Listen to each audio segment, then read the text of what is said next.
Chapter 1. Is it hot? Before Helene Vivian could recover from the joy of getting married, she was stopped in her tracks by the scene in front of her. The man she was about to marry was holding a young girl in his arms. That young girl was none other than her half-sister, Helene Jiao. Helene Jiao held the teacup. Her movements were very small as she shook her head. The crimson blush on her face was like an invisible ice needle, piercing Wei Wei's heart needle by needle. The unspeakable pain made Helene Vivian take a big step forward. Helene Jiao immediately shrunk her shoulders, her delicate little face showing fear. Her voice trembled as she called out, "Big sister, please listen to me. No need to explain." The man stood up. The side of his handsome face was indifferent. He lightly patted Helene Jiao's shoulder and said in a low voice, "There's nothing to explain to this evil woman." Helene Vivian's face suddenly turned white as she hurriedly took a step back. "Evil woman? Haha, you called me an evil woman?" She waited bitterly for him for 7 years, and this was the result she was waiting for. "You know what you've done." His tone was ice-cold and ruthless as he looked at her with eyes full of disgust. "I originally thought that you were only young and didn't know any better, but now it seems that's not the case. Even Jiao such a kind person, you can even lay your hands on her. Helene Wei, your rude and unreasonable behavior should also end." Helene Jiao weakly pulled on the man's sleeve. "Lord, it is all Jiao's fault.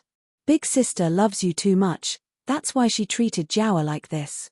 "Jiao can bear it," she cried as she spoke, biting her thin lips, and her eyes were red, giving people a feeling of grievance. After seeing this scene, the man completely lost his patience. With a wave of his sleeve, he threw a piece of paper in Helene Vivian's face. There were only 2 big words written on the paper: divorce letter. Helene Vivian's hand suddenly trembled, her eyes seemed to be stung by something, burning uncomfortably. However, the man didn't even look at her. He held Helene Jiao and walked in the direction of the study, as if the person standing behind him was not a person, but an animal. "Haha, so young Master Murong is here to deliver the divorce letter. I was wondering why he specially came to the front hall."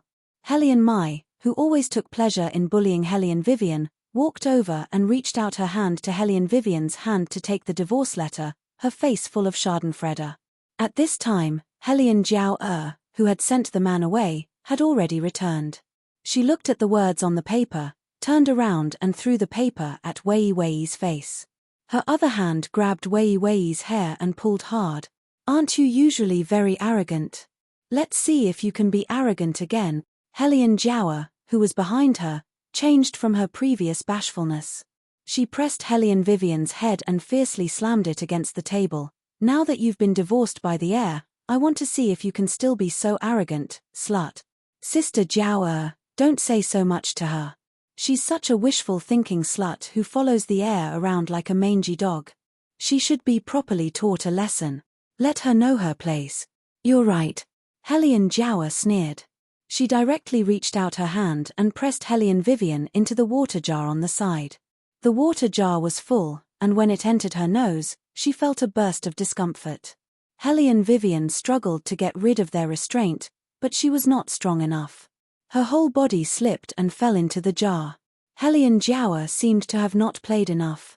She grabbed Helene Vivian's hair and lifted her up, then continued to press her down. "You dare to fight with me? Why don't you take a look at yourself first? The heir has been sick of you for a long time, but you're still pestering him.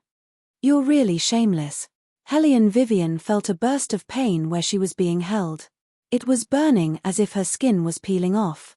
The ice-cold water choked into her mouth again and again. She coughed and struggled at the same time. She was in an extremely sorry state. Even her eyes were slowly losing their luster. Seeing this, Helene Jiao's eyes turned and a sinister plan floated in her mind. "Younger sister, let's throw this woman into the river. Just say that she saw the divorce letter and couldn't think straight and jumped into the river to commit suicide." The 2 people's voices became more and more distant. Then, there was a splash. A heavy object fell and the clear water filled her ears. Finally, she did not have to listen to those piercing sounds anymore. But she was unwilling. If someone could take back everything that belonged to her for her, she was willing to give up everything she had. Hellion Vivian's eyes could not focus as she looked at the dark sky. The tears overflowing from the corners of her eyes seemed to be knocking on a door that did not belong to this world. The pain spread throughout her body. The faint sound of crying pulled Hellion Vivian out of the darkness. She had just opened her eyes when she was stunned by the scene in front of her. There was a small bridge, flowing water, ancient pavilions, and winding corridors. There was a mama wearing an ancient costume kneeling beside her. When she saw that she had woken up, she immediately stopped crying and smiled, as if she was finally relieved. Hellion Vivian looked at her motionlessly. For a moment, her expression became even more absent-minded. When the mama saw her like this, the smile on her face disappeared and was replaced by nervousness and worry. "Young miss, what happened to you? Are you still feeling unwell?" Hellion Vivian did not speak and seemed to be quiet for a moment. In a flash, a cold light suddenly appeared in her eyes as she looked straight at that mama. "Young." The mama trembled under Hellion Vivian's gaze. Her originally nimble words also trembled. "Young miss, nothing can happen to you. What should we do? What should we do?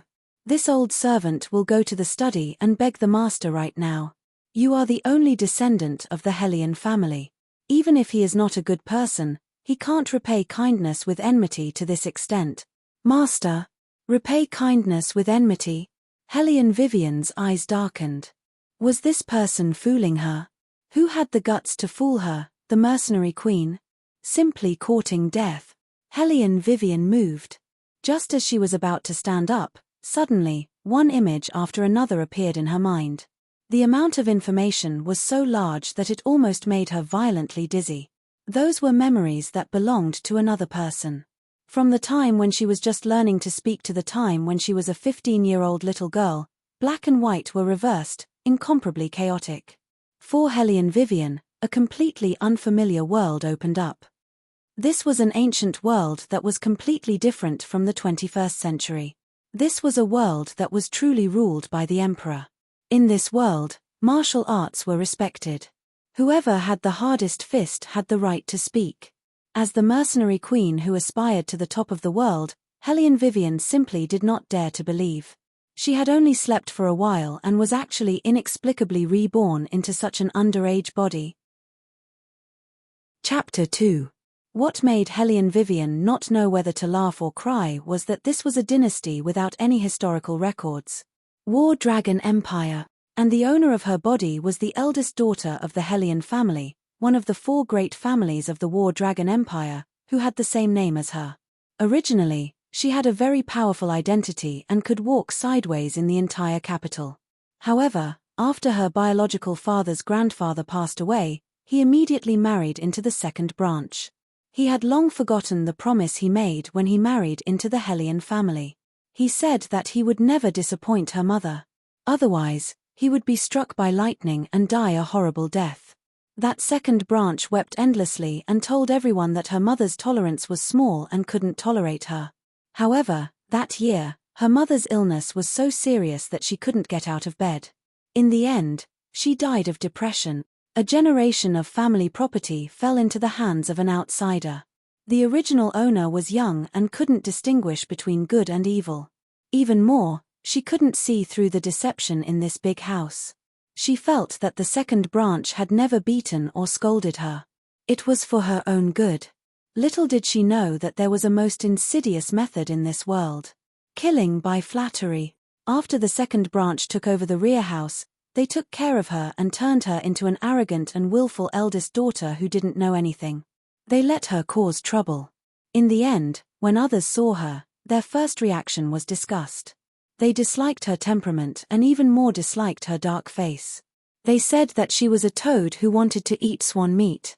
Now, she was afraid that even her marriage would fall on that half-sister of hers, because everyone thought that she, who was boorish and arrogant, bullied Hellion Jiaoer.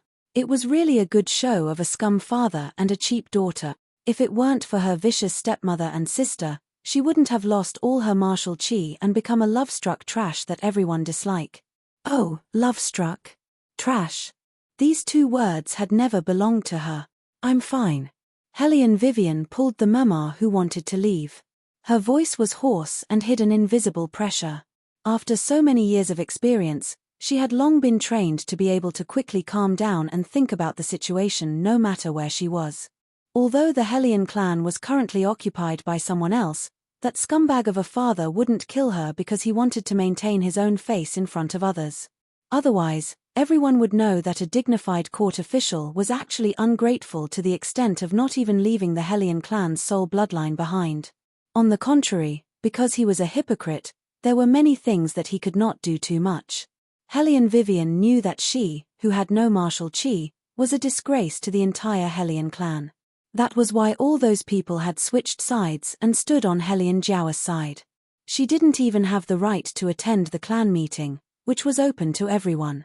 How laughable. She was obviously the only descendant of the Hellion family. If it weren't for this, she would have died countless times already. It could be said that the current Hellion Vivian had no one to rely on. It seemed that she was in a very bad situation. Hellion Vivian curved her thin lips and narrowed her eyes as she analyzed her current situation. A good-for-nothing with no one to rely on, in addition to her stepmother and stepsister who were eyeing her covetously, it was simply terrible to the extreme. Since young miss is fine, quickly get up. There are important guests in the residence. If young miss is seen in this state by those young masters, I'm afraid that your reputation will. Before Lady Mai could finish her words, she heard a series of footsteps not far away, followed by Hellion Jiao's crying, "I clearly remember that when I left, the jade was still in my hand. Why can't I find it? Elder sister, don't worry. When we left, that good-for-nothing was here. Now that the jade is gone, it must have been taken by her. Let's go and find her now. We can't let her bully you all the time," Hellion Mai said righteously. She turned around and led the other young ladies to the side of the river. She glared fiercely at Hellion Vivian. If it wasn't for the servant's report, she wouldn't have known that this good-for-nothing was so lucky. She couldn't even drown to death. The other young ladies also saw Hellion Vivian's miserable state. They all used their fans to cover their smiling lips and asked hypocritically, "Hellion Vivian, what happened to you? How did you end up in such a miserable state? Even if the crown prince broke off the engagement, you didn't have to drown yourself." Being ridiculed and discussed by a large group of people, Wei Wei actually didn't have the slightest intention of getting up. On the contrary, her left leg slightly bent, extended her hand and swept her wet long hair behind her forehead. It was obviously an ordinary movement, but when she did it, it had an indescribable cool and arrogant air. She didn't even raise her eyebrows, only used a pair of deep and clear eyes to closely stare at Hellion Jiao. "This is the result you want. Elder sister, what are you talking about?" Jiao doesn't understand at all. Jiao only came to look for the jade pendant. Hellion Jiao pitifully bit her lips. Her beautiful eyes rippled with tears, as if she was wronged and about to cry. Hellion Vivian sneered in her heart. She was indeed an expert at acting. Everyone knew that in ancient times, chastity was more important than life. Hellion Wei Wei, whose engagement had been broken off, had already become the laughingstock of the entire capital. Now, unexpectedly, her entire body was dripping wet and she was being watched by so many people. Such a big commotion would definitely alarm those young masters in the study room. Hellion Jiao didn't just want to snatch her engagement. What this woman wanted to do was to completely destroy her. Hellion Jiao felt guilty after being questioned by Hellion Vivian. Her eyes drifted away. When she raised her head again, she was already delicate and pitiful. She bit her red lips and said with tears in her voice, "Elder sister, if you have any anger, just vent it out. Why do you have to wrongly accuse me?" After speaking, Hellion Jiao sobbed and cried in Hellion Mai's arms. Hellion Mai's temper was very bad. She shouted loudly, "There is no justice in this world. Using your status to bully us like this, Hellion Vivian, are you not afraid that the heavens will have eyes to take you away?" Hearing this, when those rich young ladies looked at Wei Wei, their gazes carried obvious disdain, as if they were looking at smelly mud that couldn't be lifted up under their feet. They loathed her as much as they could. Hellion Vivian coldly curled her lips.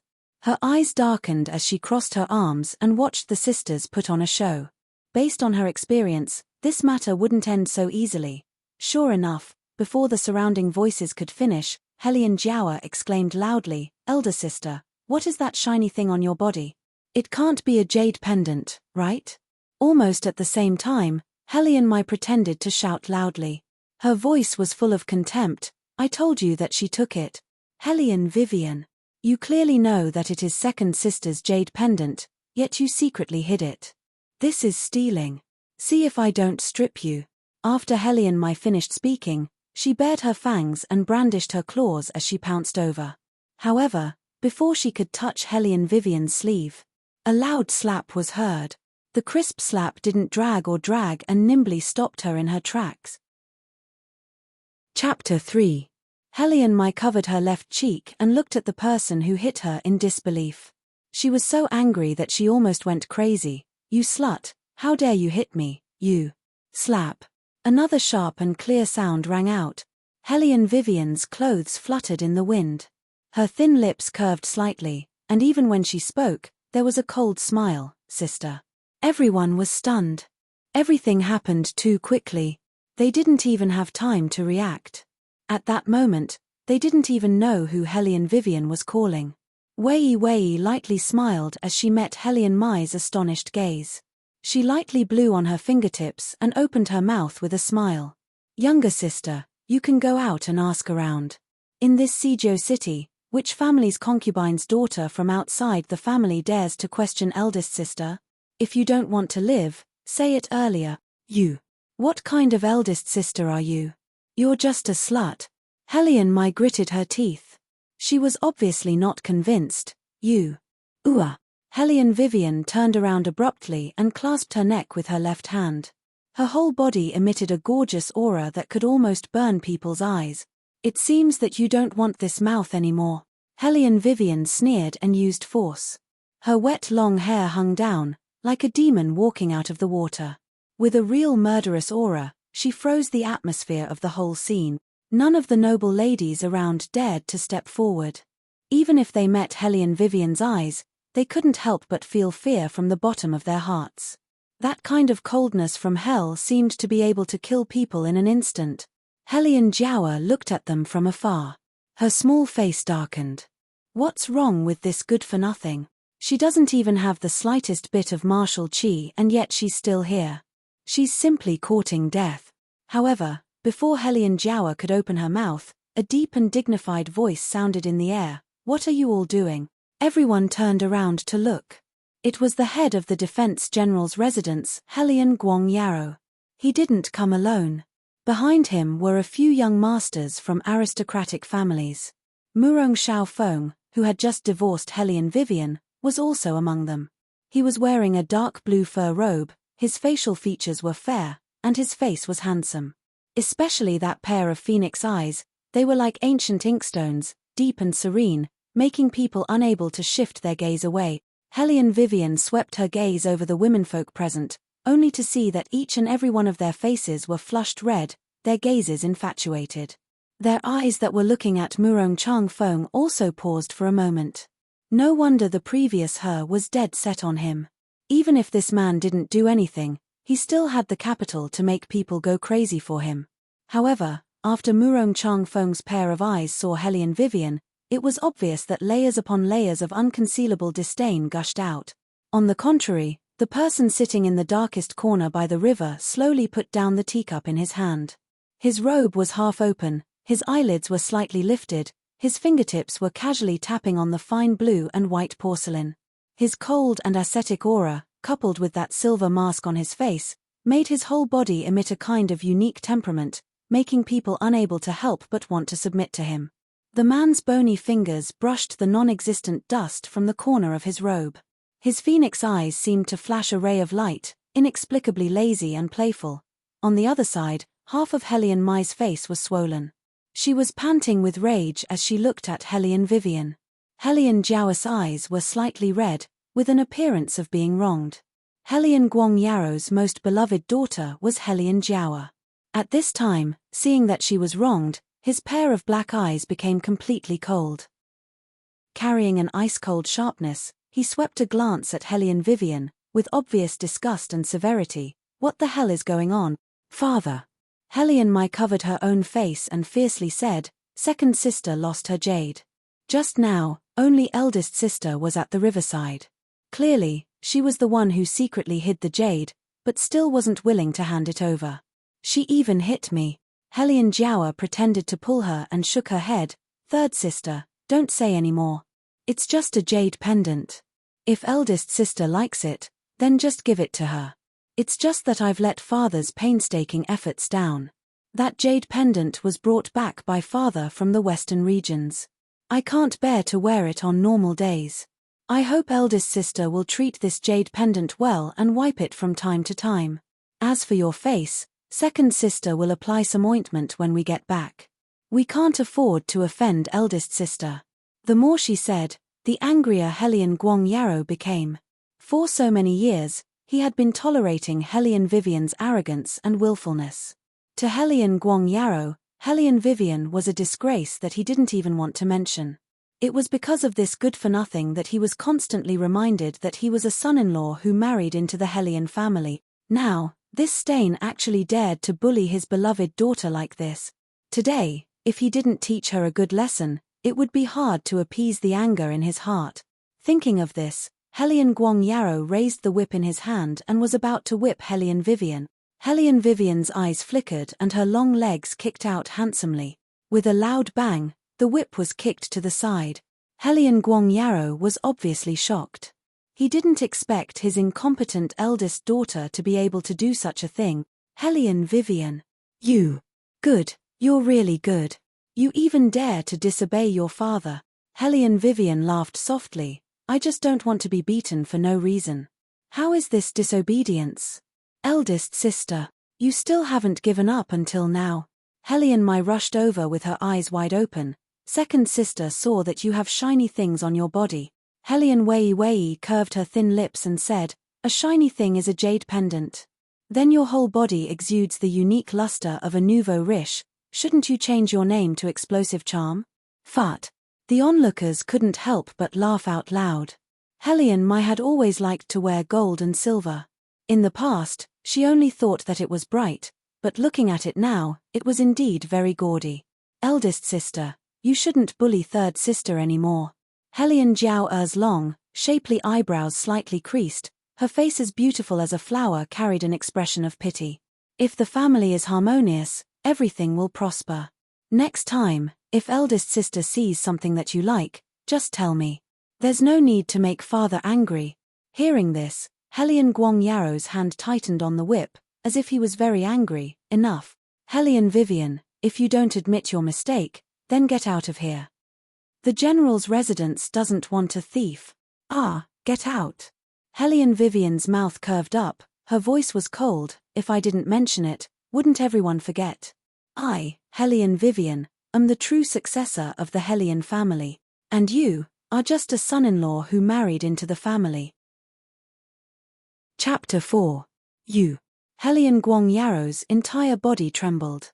He no longer cared about the presence of the nobles and raised his hand to slap Helian Vivian. Slap. Helian Guang Yarrow's hand landed on Helian Vivian's face. This slap was very heavy. Helian Vivian clearly could have avoided it, but she didn't turn her head. She took the slap with a pair of cold eyes, so this is General Helian's way of repaying a debt of gratitude. Not only did you not distinguish between right and wrong, you even allowed your beloved daughter to slander me. As she spoke, she threw away the thing in her hand. Her pair of eyes carried a sense of justice. In that moment, it was almost enough to burn people's heart. After listening to Helian Vivian's words, everyone's heart trembled. When they looked at Helian Guang Yarrow again, they more or less carried some probing. Helian Guang Yarrow was so angry that his facial features were distorted, but he was blocked by Helian Vivian's words and couldn't say a single word. This was also the reason why Helian Vivian clearly could have avoided that slap, but still took it. She wanted to expose all of this scum's filth, so that he wouldn't have the slightest chance to retaliate. It was very obvious that Helian Guang Yarrow was confused by his anger. He also didn't have any warning or preparation. Therefore, Helian Guang Yarrow didn't react for a moment. But that didn't mean that Helian Jiawa wouldn't retaliate. She half closed her eyes. After a while, she opened her mouth. Her voice was sweet and soft, But there was a hidden needle in the silk. Since eldest sister insists that you were wronged, it would be better to let the servants check and give eldest sister justice. Hearing this, everyone nodded incessantly. Second Miss Hellion was really kind. At this kind of time, she didn't forget to give people a way out. However, Hellion Wei saw through the viciousness in her eyes with a single glance. What a nice way to put it. Give her justice. She was simply using different ways to humiliate her. Now that her whole body was drenched and she was touched by a few big men, how was she going to live in the future? It seems that younger sister wants to push me into the fire pit. Hellion Jiawa lowered her head. Jiawa wants eldest sister to be innocent. Since eldest sister insists that she was wronged, she shouldn't be afraid of being investigated. What if you can't find what you want? Hellion Vivian's tone was cold. Hellion Jiawa smiled. If we can't find anything, then Jiawa will personally kneel down and apologize to eldest sister. She didn't believe that this woman would dare to be touched by others. Sister, you must remember what you said. Hellion Vivian curled her lips into a smile like a queen walking out from the flames of war. There's no need to search. I'll search for it myself. With that, she untied the belt of her outer robe with a swish. Then, with a shake of her hand, her robe instantly turned inside out. Left, and right, everything was open and spacious. There wasn't anything sparkling, and there wasn't even a good jade pendant. Everyone instantly sucked in a deep breath, because no one would have thought that Hellion Wei would be so daring to actually tear off her robe in front of so many people. Did she not plan to marry again? However, these people would never understand that Hellion Vivian had never cared about her reputation. As long as she wanted to achieve great things, she would be ruthless to others and even more ruthless to herself. This kind of ruthlessness really shocked Hellion Jiawa to the ground. How could this be?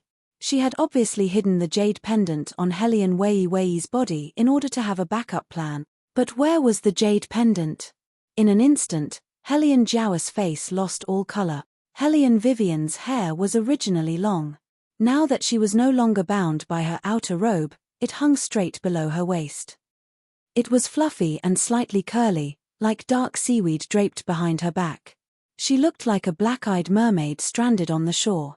She curled her lips into a smile and coldly said, "Younger sister, shouldn't you kneel down to me now?" In an instant, the courtyard was terrifyingly quiet. Everyone couldn't help but raise their heads and look at Wei. They saw that although her body was frail, she was lofty and unyielding. Her filthy clothes and her arrogant and apathetic face formed a strong contrast. From inside out, she exuded a cold and threatening aura, making people not dare to underestimate her. Hellion Jiawa was like a willow branch in the cold wind. Her body trembled, but she didn't stop. What should I do? She was going to live in the palace in the future. Now that she was kneeling here, even if she was going to be famous in the future, she wouldn't be able to erase this stain.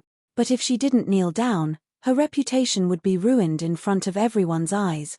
Did she really have to kneel down to this bitch? As if she saw through Hellion Jiawa's dilemma, Hellion Vivian's eyes revealed a faint ridicule. She looked at Hellion Jiawa, little by little, about to kneel down. Just at this time, a pair of hands suddenly stretched out and stopped her. Not outside doesn't mean that there isn't inside. The matter hasn't been investigated clearly. How can you talk about kneeling and apologizing? Murong Chang Feng's righteous words reached the clouds. That angular face under the setting sun looked particularly handsome. Hellion Jiawa immediately cast a grateful look at him. Lord. Everyone knew that if Murong Chang Feng didn't say this, Hellion Jiawa could only kneel down. But now that Murong Chang Feng said it, those suspicions fell on Hellion Vivian again. Facing one face after another, Hellion Vivian didn't shrink back. Instead, she straightened her back even more. Her long sleeves floated in the air, shining brightly for tens of thousands of li. Before the age of 7, this body was doted on by everyone. At that time, her grandfather was still alive. Her martial chi was superior, and she was one of the top martial arts geniuses in the capital. After the age of 7, her grandfather passed away. Her mother was critically ill. Hellion Guang Yarrow brought her stepmother into the family. In one night, she lost not only her inner strength, but also the aura of a rich young lady. In a short time, Hellion Vivian became a waste that everyone despised. They despised her for being rude and unreasonable, saying that she bullied a concubine's daughter and insulted her concubine. She didn't care because she knew that she still had him. However, Hellion Vivian didn't expect that the 7-year-old innate talent test would destroy this man's gentleness as well. In her opinion, this Murong Changfeng wasn't worth any sentimental attachment. Young Master Murong is right. Not outside doesn't mean that there isn't inside. Originally, this matter would have ended here, but Hellion Mai and the others were more shameless than expected. From the beginning, they had already made up their minds to kill Hellion Vivian today. Since they had already framed her, they would frame her to the end. However, Hellion Vivian only had this one piece of inner clothing left.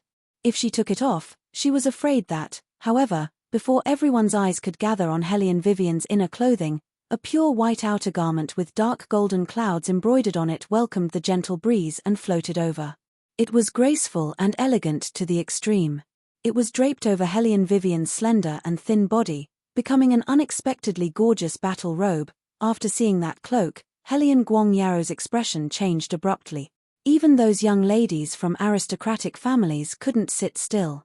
They started to look left and right in panic. Their eyes carried shyness, but also a hard-to-detect joy.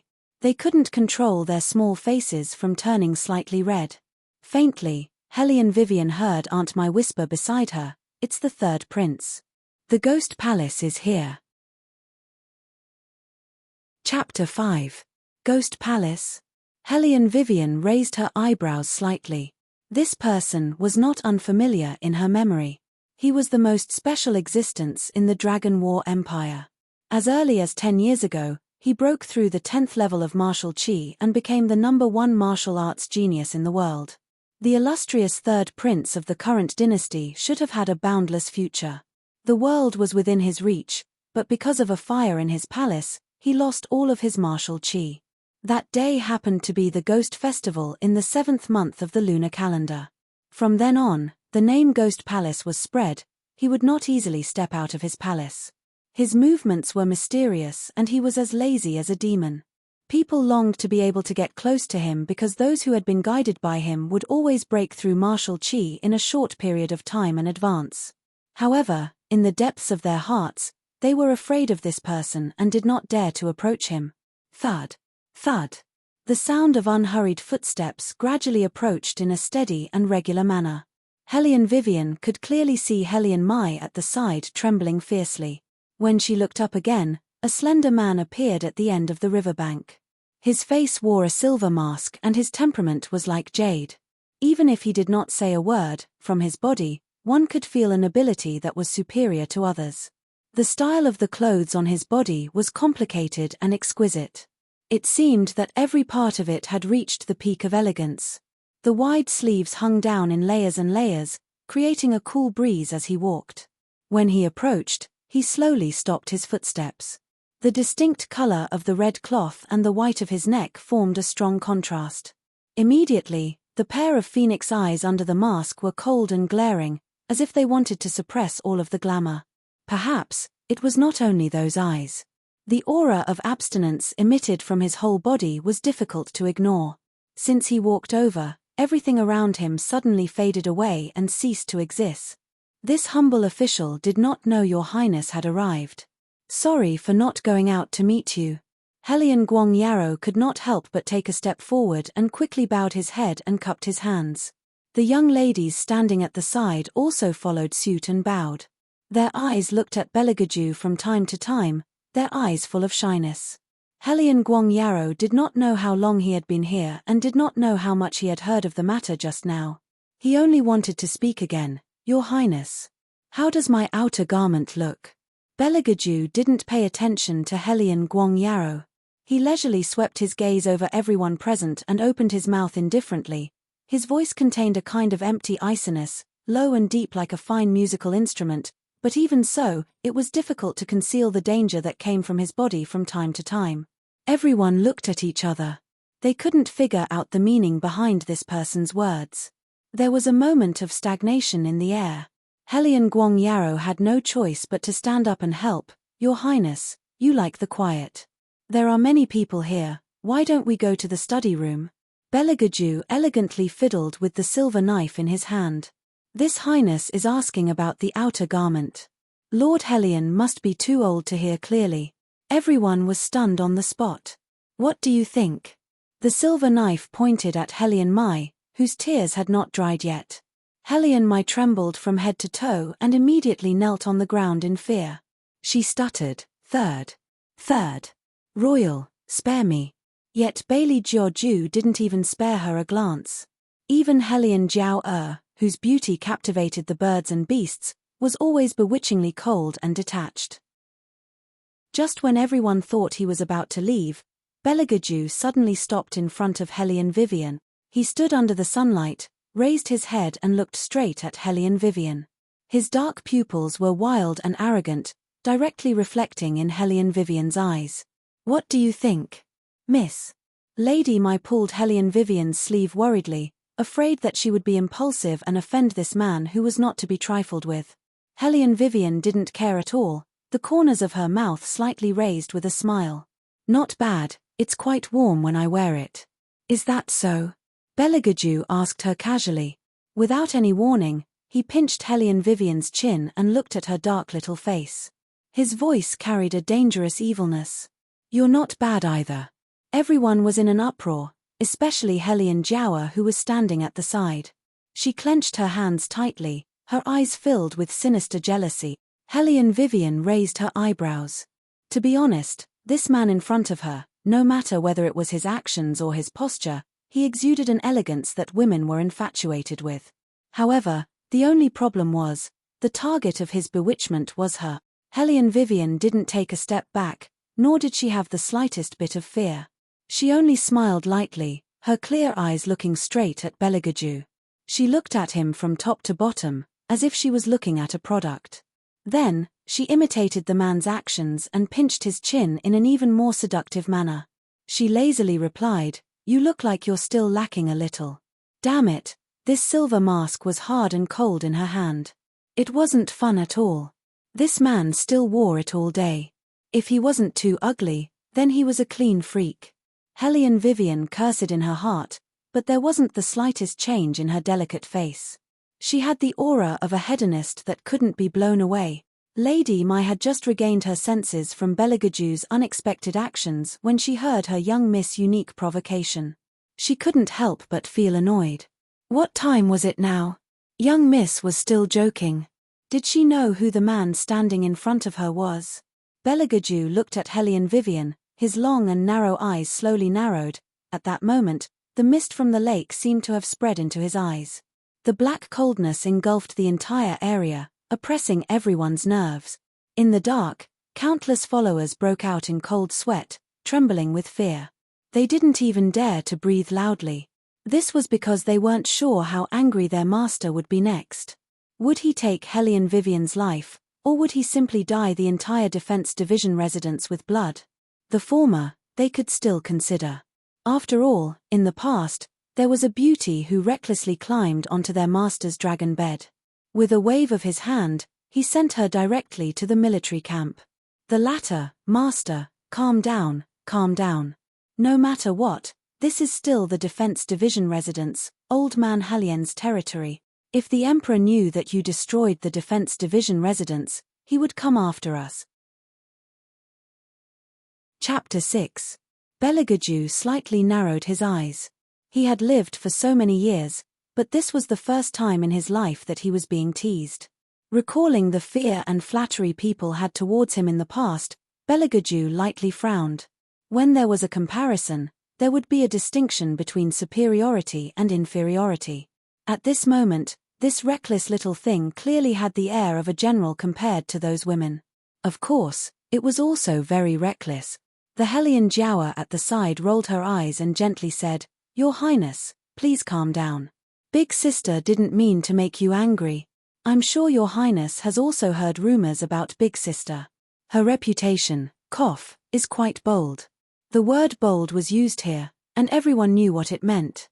All the young ladies had always felt that the things Helion Vivian did were shameful.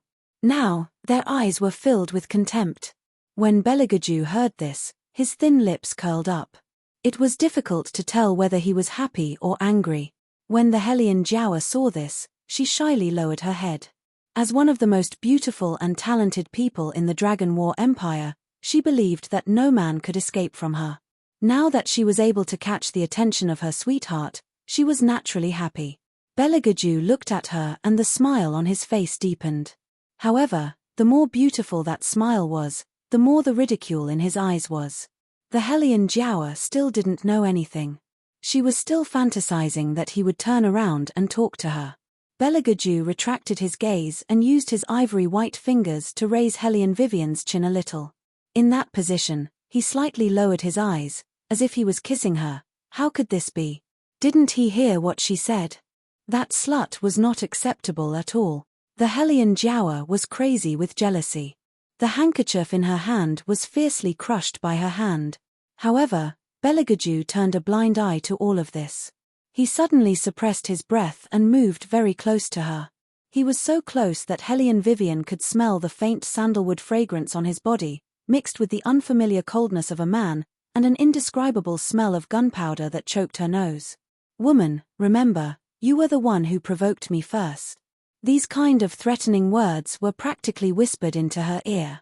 Wei Wei creased her eyebrows and hugged the blood-red cloak on her body. She watched the man's back as he flicked his sleeves and left. Her eyes slightly flashed. Belagaju slowly walked out of the pear garden, surrounded by the stars. His pure inner garment was stained by the setting sun, bringing out an unexpected demonic aura. Even though he had left, the remaining pressure was still there. After a while, Lady Mai let out a heavy sigh of relief. "Miss, how dare you speak to Ghost Palace like that?" "I'm in a rush," Hellion Vivian stretched lazily and said calmly, "Aunt Mai, let's go back." Lady Mai hesitated. "But the wound on Mrs. Forehead." "Don't worry, I won't suffer this injury for nothing." Hellion Vivian coldly blew away her bangs.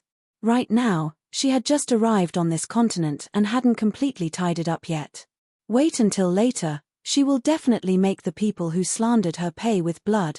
After respectfully sending off Belagaju, Hellion Guang Yarrow turned his head and saw his eldest daughter leaving. He faintly felt a bit uncertain in his heart.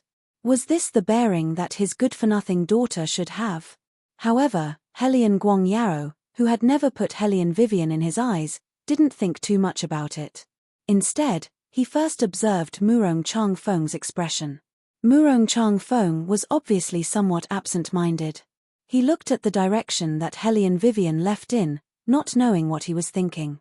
"Master, what kind of trick is this Miss Hellion playing?" Sai Shi, who was standing beside Murong Changfeng, couldn't help but open his mouth. His tone was full of disbelief, and even his eyes were wide open. In the past, whenever that debauchee saw Master, she would always rush forward. How come this time she didn't even look at Master and left? "What do you think?"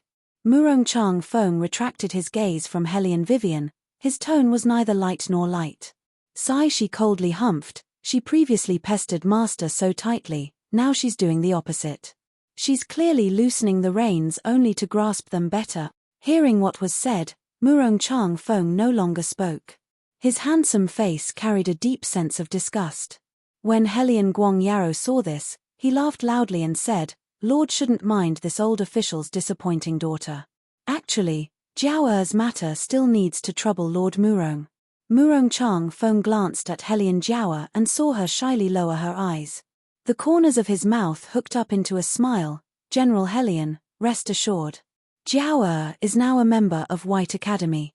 Relying on her martial chi cultivation, as long as she can win in White Academy's annual martial arts competition, at that time I will naturally introduce her to Master and see whether or not she has the opportunity to become an armament master." Armament, Hellion Jiao's breath tightened, her small face shining. Martial cultivation was the dream of every martial artist. Possessing a suitable martial cultivation would increase one's battle prowess by 100-fold. However, the number of martial cultivators who were able to create armaments was very few. This was because armaments were not like those ordinary weapons. Only when one's cultivation had reached a certain level and also possessed the talent to dismantle weapons could one become a martial cultivator. If she could have a master to guide her. Helian Jiawa raised her eyes. During last year's martial chi test, Lord Murong was also present. Among the martial artists of Jiawa's age, there are very few who can compete with me. Jiawa will definitely win. Helian Guang Yarrow nodded and stroked his beard. He was immensely proud of having the champion in his arms. On the other side, after Helian Vivian returned to her residence, she did not immediately return to her room. Instead, she looked at the courtyard not far away and narrowed her eyes. Ever since her mother passed away, this place seemed to have been abandoned. It was obviously the best direction, warm in the winter and cool in the summer, and planted with red flowers. How many years had it been, yet it was firmly locked up by heavy iron locks. It was time to let it see the light of day again. Helian Vivian pulled out the white jade key from around her neck and opened the lock with a click. But in exchange, Aunt Mai looked at her in astonishment. "Miss, didn't you say that you would have nightmares when this courtyard was opened? It won't happen in the future." Helian Vivian's calm eyes flashed with light. She calmly sized up the entire study room. The furnishings inside had been changed. The sandalwood rocking chair that her grandfather liked when he was alive was also sold by Madame Su. The current Helian residence was no longer people and no longer objects. Helian Vivian stood alone in the ancient and empty study room. Her fingers slowly slid across the bookshelf, her eyes cold. This place must have been searched by someone. The furnishings in the room were very messy, but it wasn't that obvious. The orderly appearance made it seem as if it had been disrupted and then restored. If it wasn't Wei Wei, but anyone else, it was very likely that they wouldn't be able to detect it. Because this kind of subtle detail could only be seen through by someone with rich experience, Helian Vivian's fingers stopped on a very old book. She did not know which era this book was handwritten, but there were many words that she could not understand.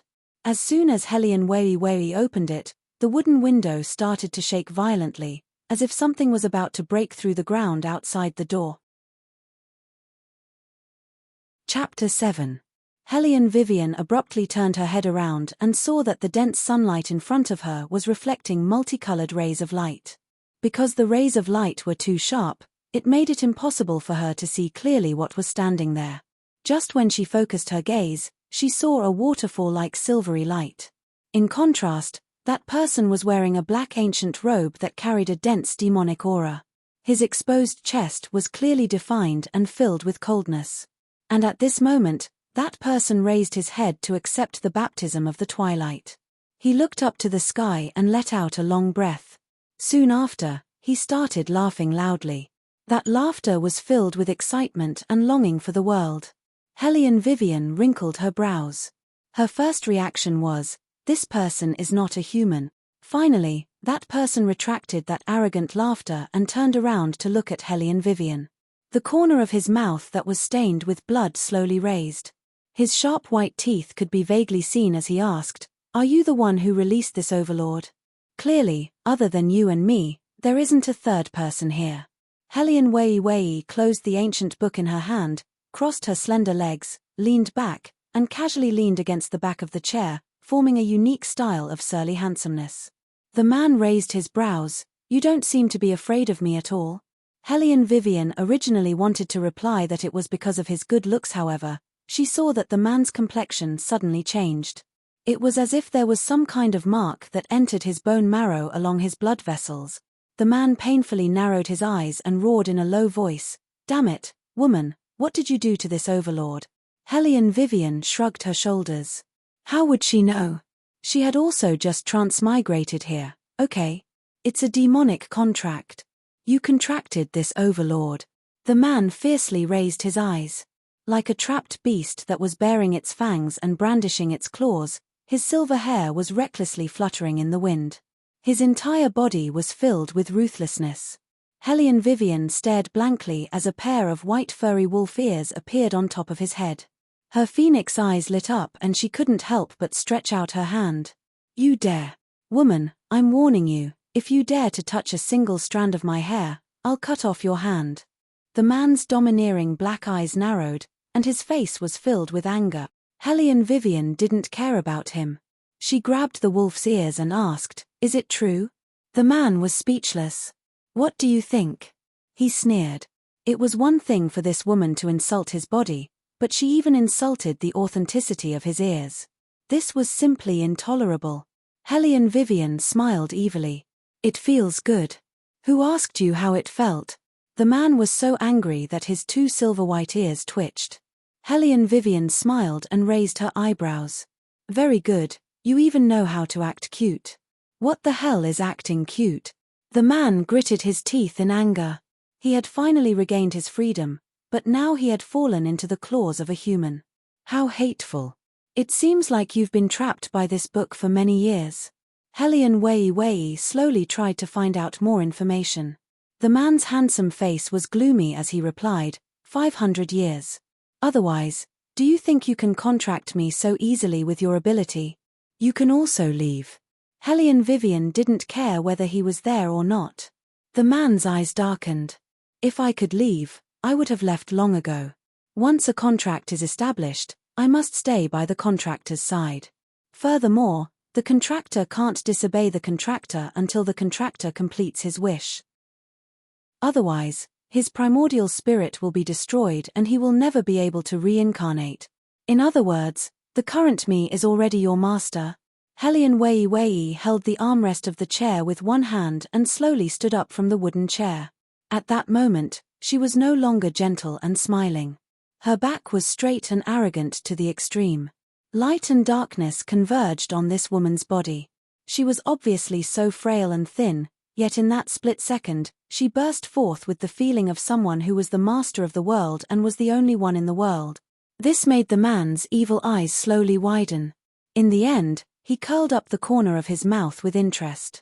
This human is a bit interesting. You can understand it that way. Suddenly, the man laughed. His domineering eyes flashed with an inconspicuous light. Right now, his primordial spirit was severely damaged. Following the contractor's side would help him heal.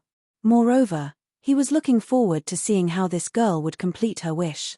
If it was to kill someone, he would be very happy. The man lightly licked his thin lips. There was actually a kind of evil aura. Hellion Vivian casually flipped through the ancient book in her hand. In that case, first tell me, what's your name? My surname is Yuan, and my name is Ming. The man's arrogant eyes quietly waited for this human to hear his name and cast a fanatical gaze at him. But, Hellion Vivian lightly smiled. I haven't heard of it. You. Yuan Ming fiercely glared at Hellion Vivian. His black pupils sank. Woman, do you feel that your body is different? Hearing this, Hellion Vivian looked at the opposite side of the bronze mirror. It turned out that a corner of that dark face was broken, revealing the white skin inside. Hellion Vivian was stunned. Her fingers rubbed her chin. She suddenly laughed. Interesting. It is indeed interesting. Yuan Ming half curved his thin lips. Just now when we came out, I checked your meridians. According to reason, you should be a martial arts genius, but your 6 meridians are blocked, and your martial chi is blocked.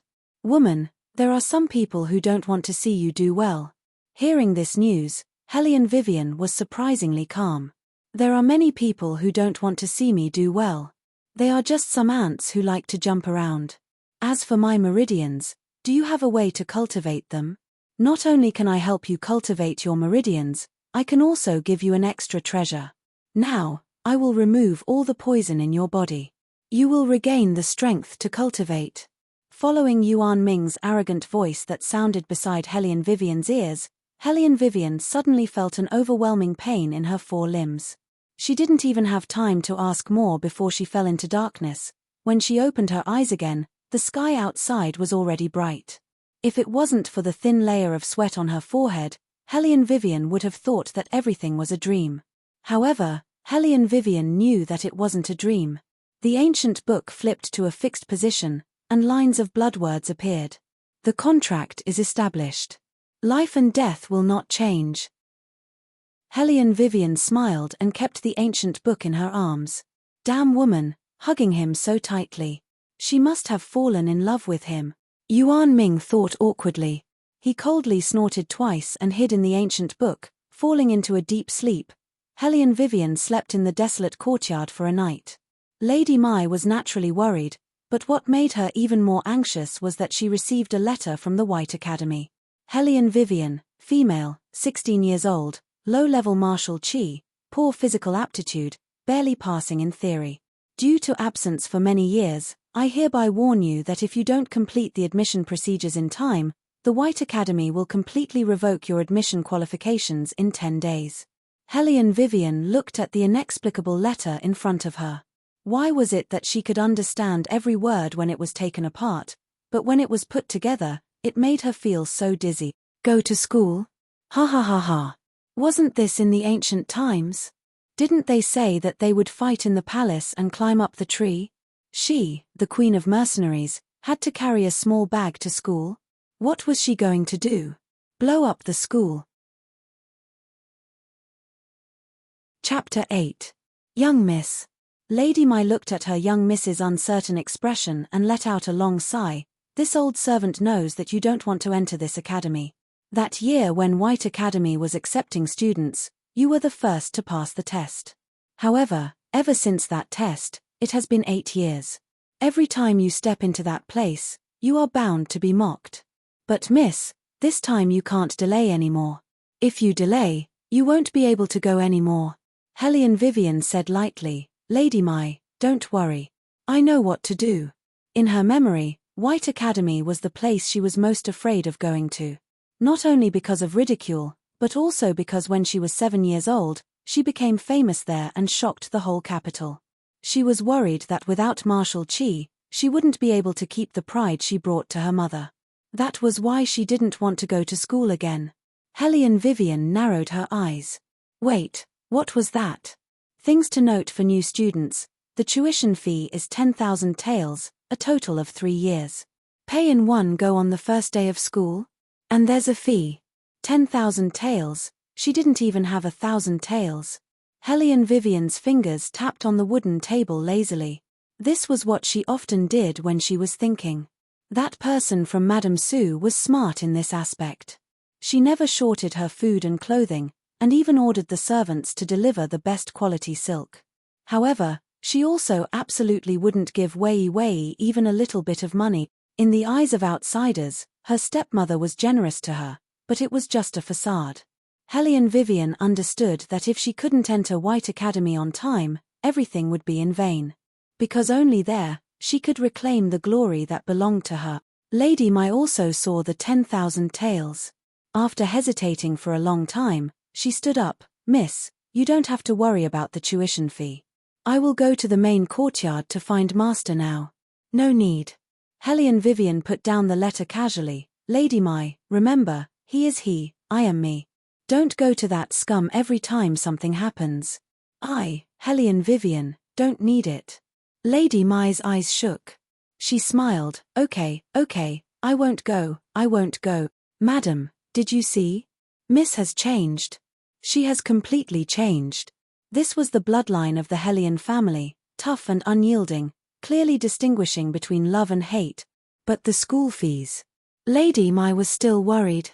Speaking of which, those who were able to enter the White Academy were all the heirs of the Dragon War Empire's wealthiest and most influential families, so these 10,000 taels were just a piece of cake for them. But to the current Lady Mai, she didn't have enough money even if she wanted to. Hellion Vivian stood up. Her black eyes were filled with an evil smile. I have my ways. Lady Mai wanted to ask, what can you do? However, when she saw the smile on Hellion Vivian's face, she swallowed her words. Although she knew it was impossible, she still hoped that perhaps Miss really had a good idea. Noon, War Dragon Imperial City. Endless streams of horses and carriages filled the area.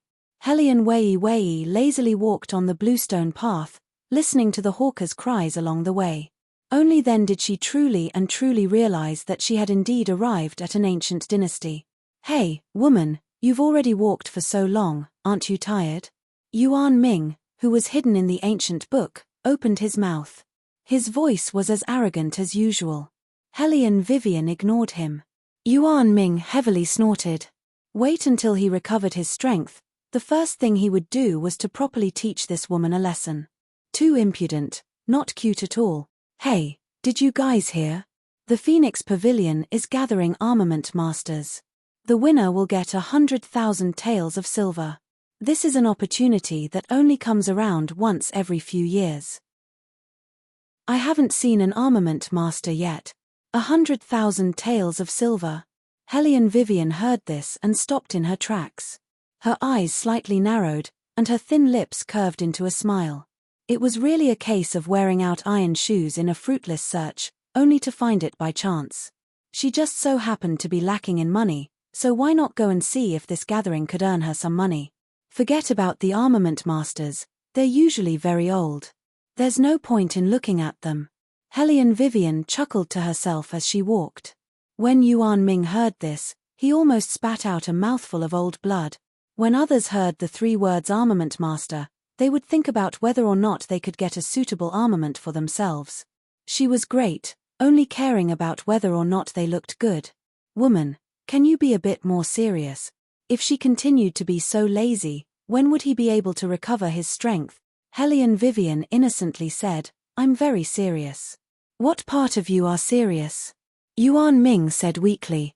Helene Vivian raised her eyebrows. I'm serious about earning my school fees. School fees? What kind of plaything was that? Was it more important than obtaining a good armament? He really couldn't understand what this woman was thinking. Yuan Ming's ears were perked up, and his eyes were wide open. Helene Vivian was all smiles as she turned around the long corridor and old bridge, and found the legendary Phoenix building. The scale of the scene was much larger than what she had imagined. It could be said to be a sea of people. Her body's memory also told Helene Vivian all the information related to the armament master in the Dragon War Empire. There were very few elite armament masters. Even though many people's martial chi had reached a certain level, they didn't know how to disassemble and assemble it, so they still couldn't create an armament. In this way, it would be extremely difficult for martial artists to obtain a suitable armament for themselves. Since ancient times, the rarer something is, the more valuable it is. Therefore, it wasn't strange that so many people came to watch the armament master selection. You guys, look who that is. Helene Vivian. Why did she come? What? That trash also came? What did she come for? I saw her grades in the academy, the worst of the worst. Maybe this time, her qualifications to enter the academy will be revoked by the dean, yet she still has the mood to stroll around. She's really broad-minded. Not only is she broad-minded, I think she's simply too thick-skinned. She didn't properly stay at home after the engagement was broken off, but came out to throw away her face. As people talked, they looked at Helene Vivian, their gazes carried obvious ridicule. Helene Vivian actually didn't expect to meet her classmates here. Her thin lips curved upwards, bringing out traces of coldness. Yuan Ming excitedly rubbed his hands. Are we going to fight? This senior hasn't tasted blood for a long time. Yuan Ming, I'll remind you again, we're here to earn money, not to fight. Helene Vivian leisurely opened her mouth and lazily yawned. She completely didn't put that group of people in her eyes. Since they were classmates, what was there to be afraid of not having a chance to get back at them? What's the rush? Yuan Ming curved his lips. You're right. The future is long. At this moment, a very old woman walked out from the Phoenix building with a dazed expression. It could be seen how difficult this test was. However, the Phoenix building was more humane, the process and results of the test would be kept secret. Therefore, whether or not one failed, as long as one was steady, others wouldn't know. Who else wants to sign up? The manager looked around. Everyone looked at each other in dismay, still hesitating. Helene Vivian strolled over. Her attitude was neither servile nor overbearing. Me. Chapter 9. Just as she finished speaking, a burst of ridicule sounded from all around. Ha! Did I hear wrongly? A piece of trash also dares to sign up for armament. This Helene Vivian's brain wouldn't have a problem, right? Did she become stupid after the engagement was cancelled? She really overestimates herself. Hey. The steward glanced at Helene Vivian and said with hesitation, "Come with me." After that, he turned around and walked into the Phoenix building. The test wasn't held indoors. Instead, it was held next to an antique pavilion. Inside the pavilion, there was a white jade table. On top of the stone table, there was a row of scrap iron. A white-haired old man was sitting on a rocking chair with his eyes closed. When he heard Wei Wei enter, he didn't even open his eyes. He only said in a light tone, "Everything is on the stone table. The test will last for half an hour. You can do as you see fit." From the morning until now, there wasn't a single good seedling. The old man was obviously disappointed and even lost interest in the next test. Helian Wei Wei swept a glance over those scrap iron on the stone table. A light suddenly flashed in her eyes, as if something streaked across her smiling eyes. Yuan Ming looked at her curiously. What's wrong with this woman? Why is she so excited all of a sudden? Helian Vivian only smiled and walked to the front of the stone table. She wasn't in a hurry and even seemed a little sluggish. This made the steward who was standing to the side furrow his thick eyebrows. The old man didn't mind. After all, not many people could succeed in half an hour. Sigh, he was too whimsical. He shouldn't have held the assembly here. Finally, Helian Vivian moved. She was like an outstanding conductor. With a wave of her long sleeves, she first tied her long hair into a neat ponytail. Then she rolled up her sleeves and looked down. Her left hand disassembled and her right hand reassembled. Her fingers were very nimble and very rhythmic. Those scrap iron in her hands seemed to have been played with. Catcher. After one section was completed, she unhurriedly picked up the second piece of scrap iron. The old man's expression didn't change, but what surprised the steward was that he actually opened his eyes and looked over seriously. Helian Vivian crossed her hands and casually cracked her knuckles. Multitasking, she asked, "If I win, will I get the 100,000 taels of silver?" Ah! The steward didn't expect to hear such a question and couldn't react for a moment. Helian Vivian frowned and stopped what she was doing. No reward? Then what was the point of playing with these things? Continue. The old man spoke in a deep voice. His eyes glowed as he looked at Helian Vivian. "Little girl, let me see how fast you can be." Helian Vivian curled her thin lips and said with a smile, "Then give me the money first." Silver. What silver? It wasn't easy for the old man to find a good seedling, but in the end, this girl kept talking about money with him. He was so anxious that his beard was blown up. The steward had an awkward expression. "It's the prize from the Phoenix restaurant. Whoever wins will get it. I'll go and prepare it now." "Little girl, you heard it. Can we continue now?" The old man couldn't be blamed for being so impatient. He wanted to take a closer look to see if he was hallucinating. Yes. Helian Vivian moved her neck and looked very handsome. This time, she didn't have the laziness from the previous time. Her sharp phoenix eyes looked up and her fingers tapped on the scrap iron as she concentrated on assembling.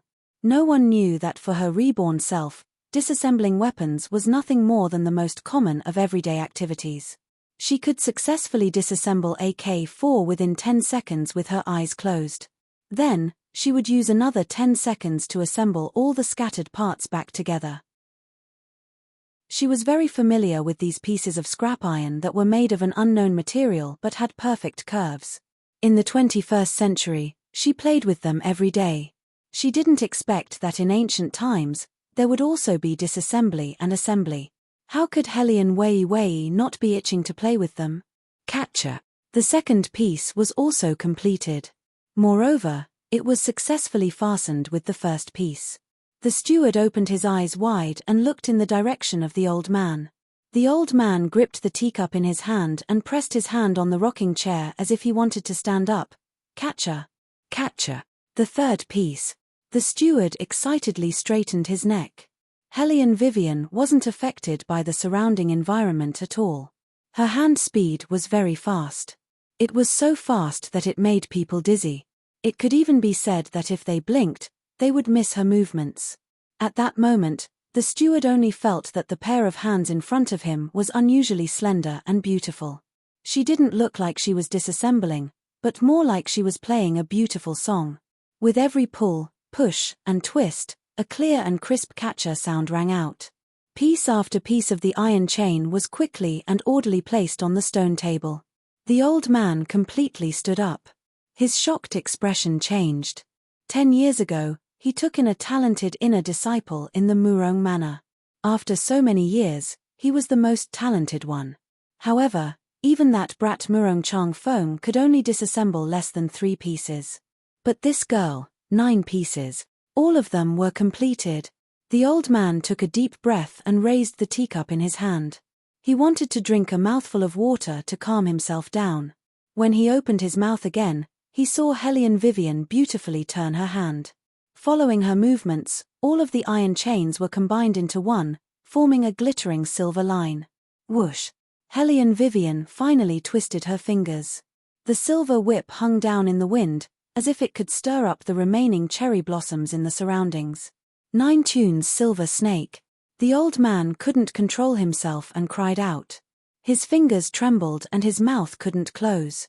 He stared at Hellion Vivian with an infatuated expression, as if he had discovered the most precious treasure in the world. How many years had it been? How many years had it been since someone was able to connect so many iron chains together in half an hour? Moreover, she even disassembled these iron chains into a 9-tuned silver snake. This was simply 10 years. No, she was a genius that was hard to come by in 100 years. The old man could almost see that in the near future, this girl would become an absolutely stunning armament master. As long as he thought of this, the old man couldn't help but laugh. That laugh was very mellow and resonant. It carried an unprecedented excitement. Girl, this old man has decided. I want to accept you as my disciple. Hellion Vivian held the long whip in her hand. After hearing this news, she didn't say anything. Her face was indifferent, and one couldn't tell if she was happy or angry. However, the steward at the side looked at Hellion Vivian with astonishment. Seeing that she didn't move, he thought that she was too happy and quickly said, Old Tu hasn't accepted a disciple for 10 years. This time, he actually has the idea of accepting a disciple. Young Miss is truly fortunate. If you become a disciple under Old Tu's name, you can become a disciple of Lord Murong. Who knows how great your future will be? The old man gently stroked his beard and waved his hand with a smile. However, what he didn't expect was that Hellion Vivian actually said, I refuse. Chapter 10. Hearing this, the manager's expression was so astonished that his jaw almost fell to the ground. The old man also didn't seem to have expected such a result. His entire body froze, his eyes wide open as he stared straight at Hellion Vivian. Why? There's no why. Hellion Vivian unhurriedly put down the long whip in her hand, took the banknotes, and left, not caring about the reaction of the people behind her. The old man's expression froze. He clearly still hadn't recovered from the rejection. He didn't know how to describe his current mood. Shock, reluctance, and regret for not being able to obtain such a talent made him suddenly shout in a low voice, Manager Zhong, regarding what you saw today, you can't leak it out. Yes. Manager Zhong promptly nodded. Although he didn't know why Elder Tu's expression suddenly became so serious, as the manager of the Phoenix building, the only thing he had to do was to learn how to keep secrets. The old man glanced at the 9-song silver whip on the stone table, bent down and put it away.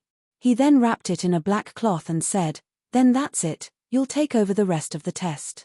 I need to go to Grandmaster Zizun's place. Ah! Manager Zhong looked at the old man's back as he hurriedly left. He was completely stupefied. He was only a manager, he simply didn't know how to distinguish who had martial talent. Elder Tu, Elder Tu. Manager Zhong jogged all the way and called out, but no matter what, he couldn't call back the old man's gaze. Right now, the old man's mind was only thinking about how to win over that girl. That kind of extraordinary talent was simply a natural martial cultivator. If people from other sects were to find out about this matter, they would definitely rise from all directions. Therefore, he had to find Grandmaster Zizun as soon as possible and properly discuss it. Look, that trash came out. How long did it take? Could it be that Elder Tu kicked him out? Haha, that's very possible. Elder Tu's temper isn't very good. There were originally few martial cultivators, but this trash still came to join in on the fun. Being kicked out by someone who couldn't bear it is very normal. No matter how much ridicule was thrown at her, Hellion Vivian's expression didn't change in the slightest.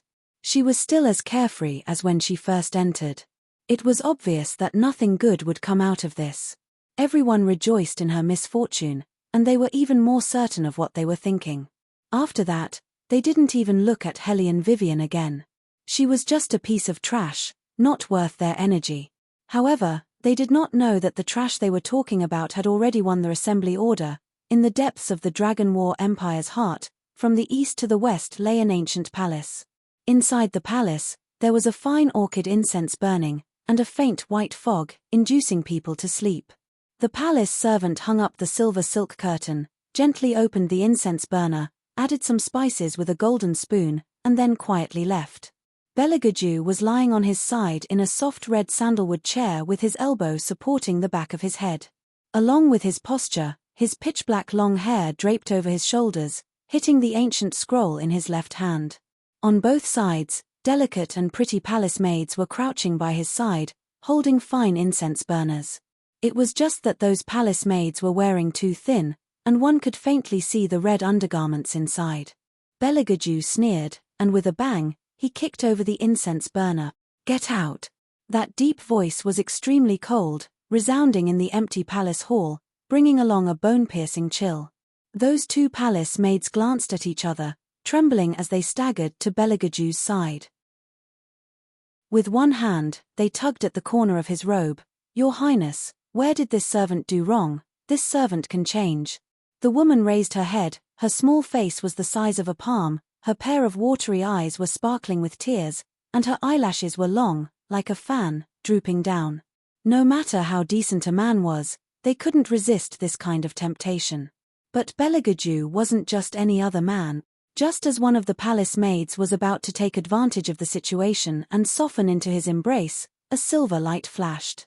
That palace maid's forehead tilted, and frightening wisps of blood overflowed from the corner of her mouth. "Get rid of them." Beligaju's voice indifferently gave the order. In less than a quarter of an hour, there wasn't a single extra palace maid left in the palace hall. Shadow, who carried out the order, stood behind Beligaju with a cold ice blade in his hand, his eyes numb as he watched this scene. Bailey Jiaju sneered and unhurriedly untied his sleeves. He threw the robe away and said, "Burn it." "Yes." Shadow respectfully bowed his head. From the beginning, he already expected this kind of result. His master's outer robe was often not touched by anyone. It seemed that apart from that young lady from the Hellion family, there was still no one who could get close to his master. However, if that young lady didn't have the guts to provoke his master, perhaps his master would have already killed her. The reason why he kept her alive now was completely because of his master's unique interests. Shadow looked at his master's sinister smile, and his hair stood on end.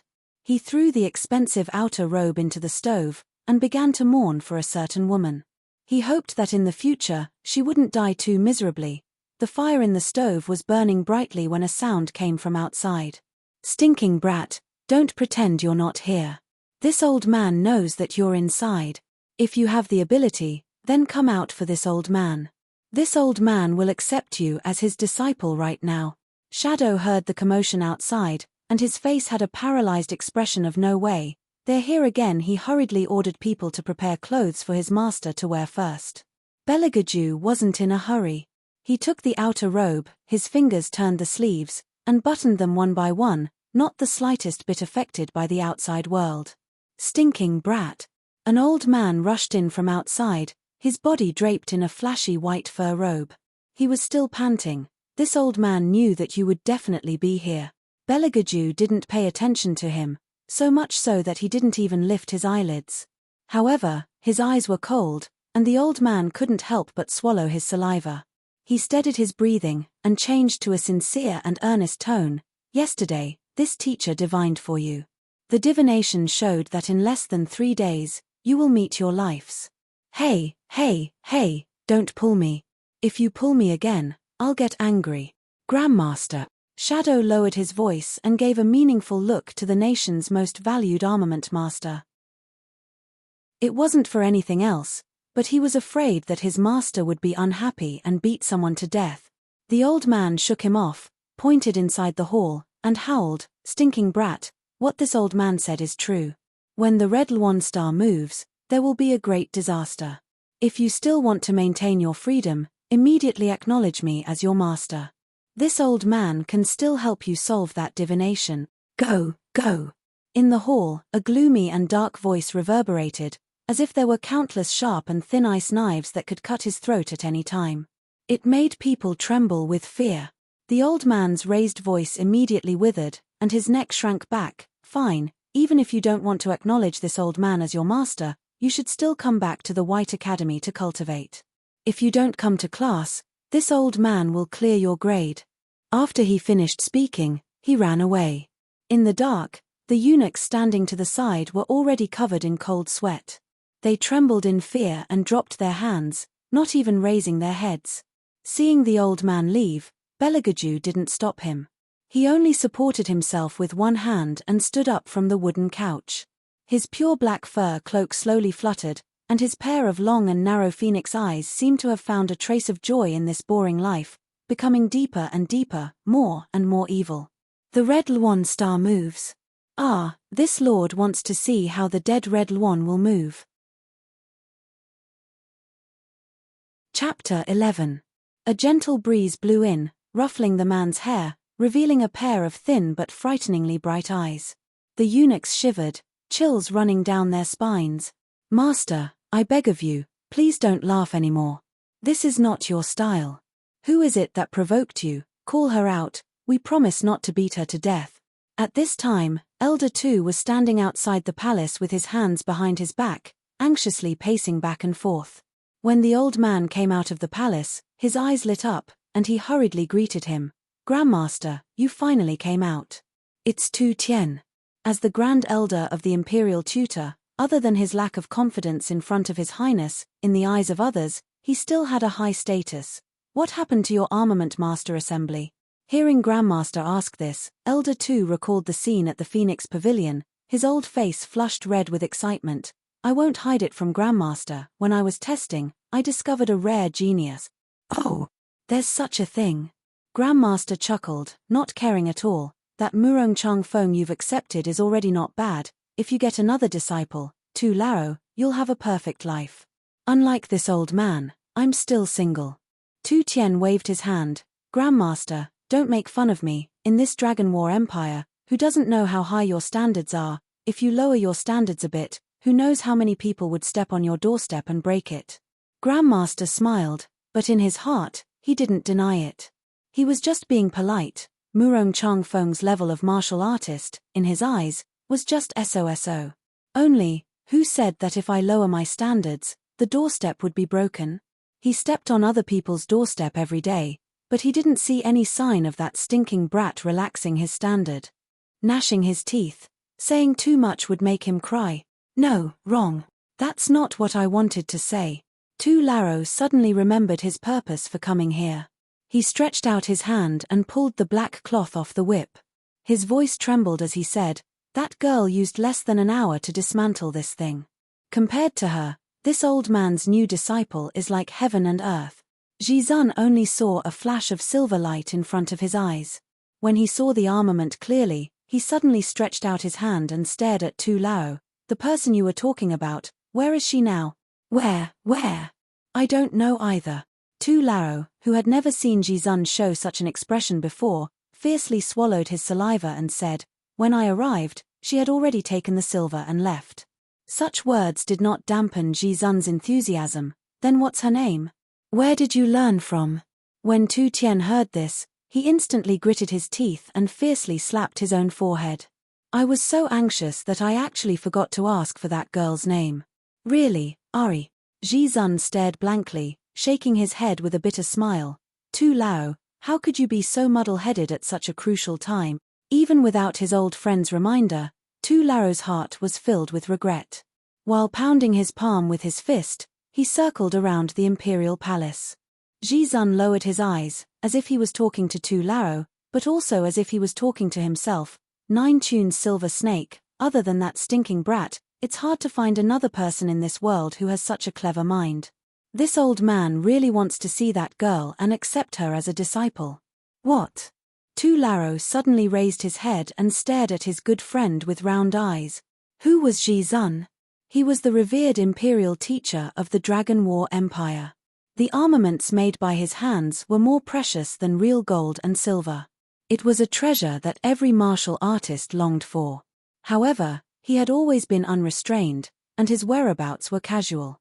Even the emperor couldn't do anything to him. How many people wanted to worship him as a teacher? From the commoners to the martial families, who didn't come with valuable gifts? Yet he didn't even see them once. Just 5 years ago, he had said, in this lifetime, he will only accept one disciple, Beligaju. However, after that, the royal family lost their martial chi. Although they had a posture, it was only for decoration. Naturally, they didn't have the fate to become Ji Zun's disciple. Now, he actually said that he wanted to accept another disciple. Who knew if this news would spread out? Would it alarm the entire capital? Bang! Hellion Vivian took a deep breath, feeling the heat flowing from her meridians, spreading from her dantian to her 4 limbs. She didn't make a move, but the formless jet-black gas shattered the rocks by the riverside. Woman, the poison in your body has already been completely removed. Yuan Ming smiled evilly. In a moment, I will help you open up all the sealed meridians.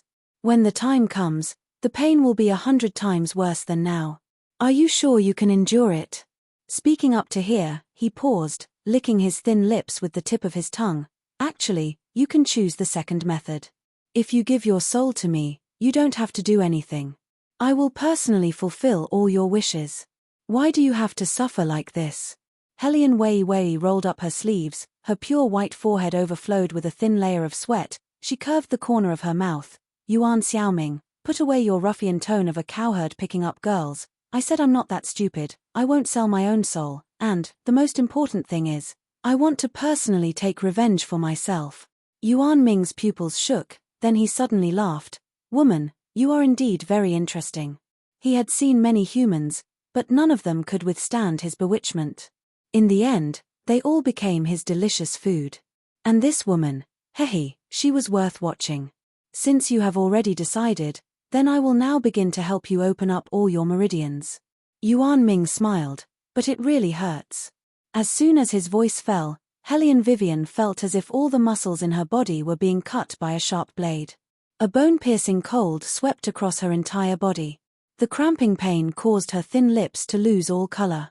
But even if it was so painful, she didn't shout to stop. Instead, her fingers sank into her palms, and she frowned, enduring everything. Until the sharp pain passed, the gentle waves of water moved closer to her, making Hellion Vivian feel extremely comfortable.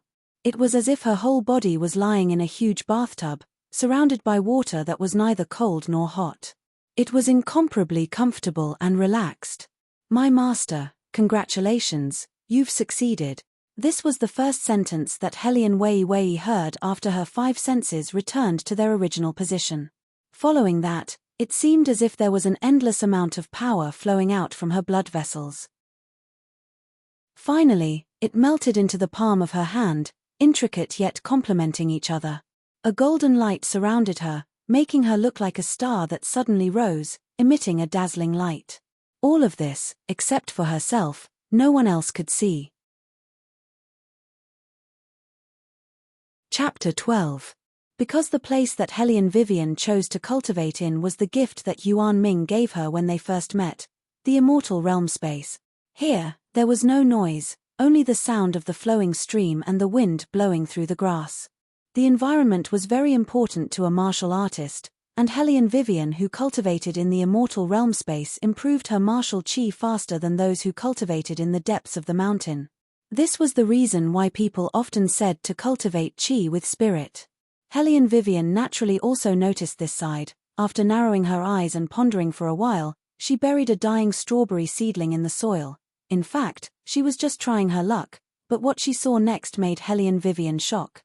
She watched as the originally withered seedling seemed to have absorbed enough nourishment, recovering its vitality at a speed visible to the naked eye.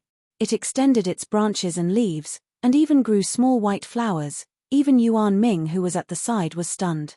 Although this immortal realm space was his, he only knew that this place could cultivate martial chi. Since when was it suitable for plants? Holy shit, it actually started to grow fruits. Yuan Ming blinked, the 2 white ears on his head were stunned. This strawberry really grew a lot. Hellion Vivian narrowed her eyes, reaching out to touch her chin, looking like she thought of something bad. Her eyes were frighteningly bright. Yuan Ming had just shivered, but before he had time to rub his arm, he saw Hellion Vivian take out a banknote from her bosom and directly bury it in the soil. She buried the banknote in the soil. Yuan Ming's pair of silver eyes immediately widened. What the hell is this woman doing? Hellion Vivian didn't speak, her eyes kept staring at the place where the banknote was buried. 1 minute passed, 2 minutes passed, 3. Before 3 minutes passed, Hellion Vivian very unhappily pursed her thin lips. So it turns out that it can't grow silver, this space isn't that good. Yuan Ming. You tell me properly, whose immortal realm space is fucking used to grow silver? But, the strawberries are actually not bad. Hellion Vivian picked a strawberry and put it in her mouth, throwing the other one to Yuan Ming. Yuan Ming didn't care about her feeding him, his posture was like feeding some kind of dog, his white ears perked up, catching it in his mouth was filled with the sweet taste of the strawberry. This strawberry seems to be different from the ones outside. Hellion Wei's eyes flashed as she picked up the strawberries again. Only then did she discover that these strawberries were surrounded by a kind of faintly discernible qi. For a martial artist, this was undoubtedly a great supplement. In other words, the fruits here were not ordinary fruits at all. Instead, they were existences similar to the heavenly mountain snow lotus. With them, even if Hellion Vivian went to White Academy, it was inconvenient to enter the immortal realm space to cultivate, she could still get twice the result with half the effort. At the same time, layers of roses covered the entire hall, making this palace that was buried in the night look like an ancient castle from the 17th century. Under the layers of curtains, there were low-key luxurious black wood dyed with silver-carved stone pillars. Those stone pillars were erected in picturesque disorder in the 4 directions of east, west, north, and south, as if they could support the entire palace hall. On the main seat of the palace hall, a man lazily reclined, his ascetic robe half open, his long black hair draped over his left and right sides, as if it was dyed with an arrogant ink-black color. His tall and straight ivory nose flashed with the luster of pearls, his slender fingers were wrapped in black gloves, only revealing an inch of porcelain white wrist, attracting people to look again and again. His posture made him look like he was asleep. One hand was lazily supporting the side of his face, while the other hand was lightly resting on the armrest of the throne. His long and narrow eyes were slightly closed, looking very indifferent. However, when a black shadow silently appeared in the room, he suddenly opened his eyes. His eyes were as evil as the night, as if they could see through everything in this world. Your Highness, the High Priest has come out of seclusion. After hearing about the matter between you and Miss Hellion, it seemed that he couldn't find any good adjectives, so Shadow changed the topic. His walking over here. The man's pupils were like a cat's eyes, slightly narrowed, emitting a dangerous aura. Ah, the matter between me and her? What matter could there be between me and her?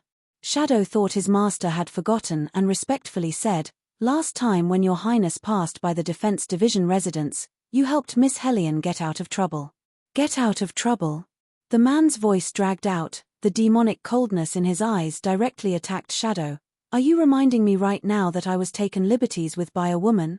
Shadow's entire body stiffened, swallowing his saliva with difficulty. This subordinate. Ah Jew, you're bullying our little Shadow again, you shouldn't, really shouldn't. Suddenly, the palace door slightly opened, a man wearing a dark red cloak slowly walked in, the corners of his mouth carrying a licentious smile. Above the collar of a white fox without a trace of impurities was a face that could topple all living things, a body that was so red that it dripped with blood covered his body. Not only was it not eye-catching, on the contrary, it made his entire person even more charming and handsome. He looked at Belagaju and jokingly opened his mouth. I heard that you took a fancy to a little kitten. Belagaju lazily raised his eyes and didn't respond. Instead, he calmly turned the black jade thumb ring on his finger, coldly ordering his subordinates, go prepare hot water. Yes. Shadow lowered his eyes and accepted the order.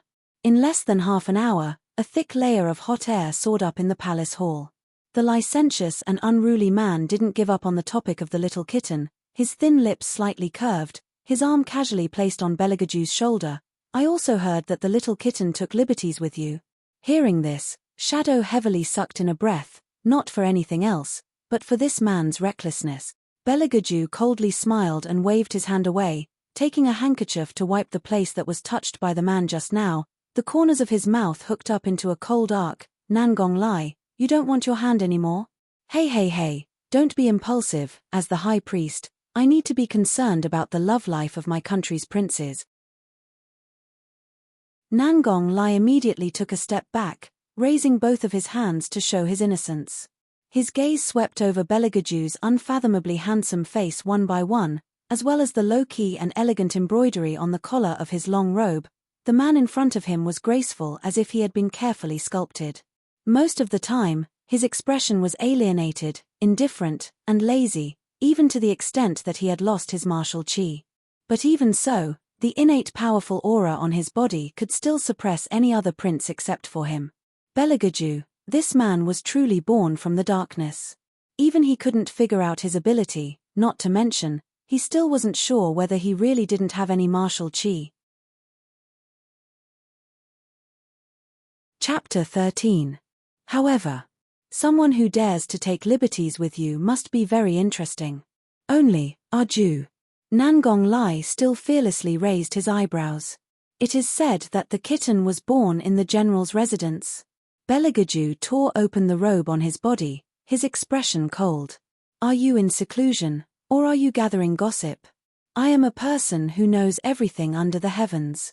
Nangong Lai blinked his left eye, devilish. Also, when I am bored, I will help you read a few divinations.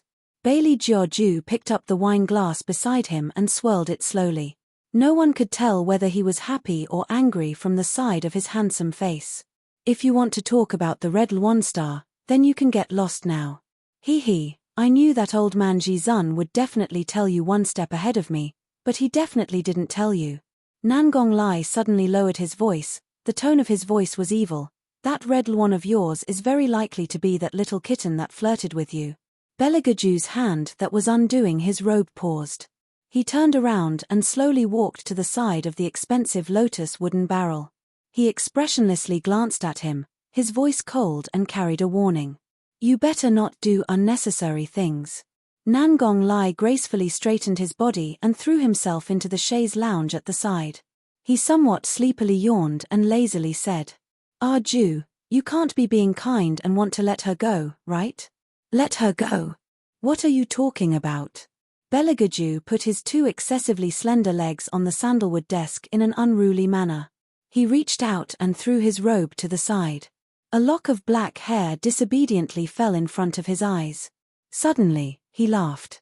His laughter was impudent, revealing a demonic chill that made people tremble. When catching prey, the most important thing is to enjoy the process. If the prey is too easy to get, then there is no meaning, haha. His last two laughs made all the hairs on Nangong Lai's body stand up. This isn't necessary, right? If he is unhappy, he can just kill someone and be done with it. He still wants to slowly torture people. It seems that Arju already planned to use a heavy hand on that kitten miss of the Hellion family. You have to hold on. Achoo. Achoo. Ah, choo. Hellion Wei's slender fingers rubbed the tip of her nose. She didn't know who was thinking about her, but she sneezed 3 times in a row. Although it was impossible for her to become a genius that everyone envied in a single night, at least she had regained her martial chi. She was no longer the useless trash that she used to be. Hellion Vivian breathed in the fresh air unique to ancient times. Just as she was about to pick a bunch of strawberries from the space to fill her stomach, she heard a harsh sneer coming from the side. Second sister, I heard that a certain person shamelessly went to participate in an armament assembly, and in the end, was chased out by Elder 2 with a dejected face. That scene was truly marvelous. It was Hellion Mai. As she cut the flowers with scissors, she glanced in Hellion Vivian's direction. Her eyes were filled with disdain. Third sister, Hellion Jiaoa lightly reprimanded. Her jade hand pressed down on Hellion Mai. This kind of words, you must not say it in front of others. Be careful that someone bites back at you and says that you bullied her. Hellion Mai's eyes widened. She dares. A trash still wants to show off. Second sister, you don't know, but White Academy has already sent a letter. I think, in less than 3 days, a certain person will be completely expelled from White Academy. She really thinks that because she has the Hellion family's blood flowing in her, she's invincible. Pay. She's just a pile of mud that can't be supported. Unlike second sister, you're the one who's truly talented and emotional. How could that be? Don't talk nonsense. Hellion Jiao's mouth was modest, but her eyes were filled with uncontrollable pride. Hellion Vivian was still thinking about how this Hellion Jiao could be so pretentious today, when she saw that in a pavilion not far away, there seemed to be a few Chinese men sipping tea. Ah, so it turned out that there were outsiders. How am I talking nonsense? Hellion Mai's delicate voice called out. Then, she looked at Hellion Vivian with a look of disdain. In my opinion, I'm afraid that a certain person hasn't collected enough money for the hospital fees. She's so poor that she's shabby. Hellion Jiao pretended to be puzzled. Mother has never shorted eldest sister's food and clothes. How could she not have money to pay the hospital fees? It's all used on those colorful clothes of hers. Hellion Mai disdainfully snorted coldly. From beginning to end, Hellion Vivian didn't say a word. She only lazily tossed strawberries with one hand, the corner of her mouth smiling devilishly and coldly. This made the two people who were acting somewhat puzzledly wrinkle their eyebrows. What's the matter with this cheap woman? In the past, she would have already made a scene and made a fool of herself. Why is she so quiet today? Hey, Hellion Vivian, can't you hear us talking to you? Hellion Mai couldn't help but get angry. Hellion Vivian raised her hand and carelessly blew on her fingers. She slowly said, "Third sister, who taught you to talk to me like this? Eldest sister is like a mother. This is such a simple truth, don't you know? Or is it that other than teaching you how to steal other people's husbands, concubine mother didn't teach you anything else? You." Hellion Mai violently broke the flower in her hand. "You cheap woman, do you want to die? How dare you talk to me like this?" Hellion Vivian raised her eyes, a cold light flashing in them. "Cheap woman? Third sister." When Hellion Jiao saw the situation, she quickly pulled Hellion Mai away and whispered to her. "Control your temper, there are still people watching." Hellion Mai took a deep breath and fiercely glared at Hellion Vivian. "You wait for me, see if I don't play you to death."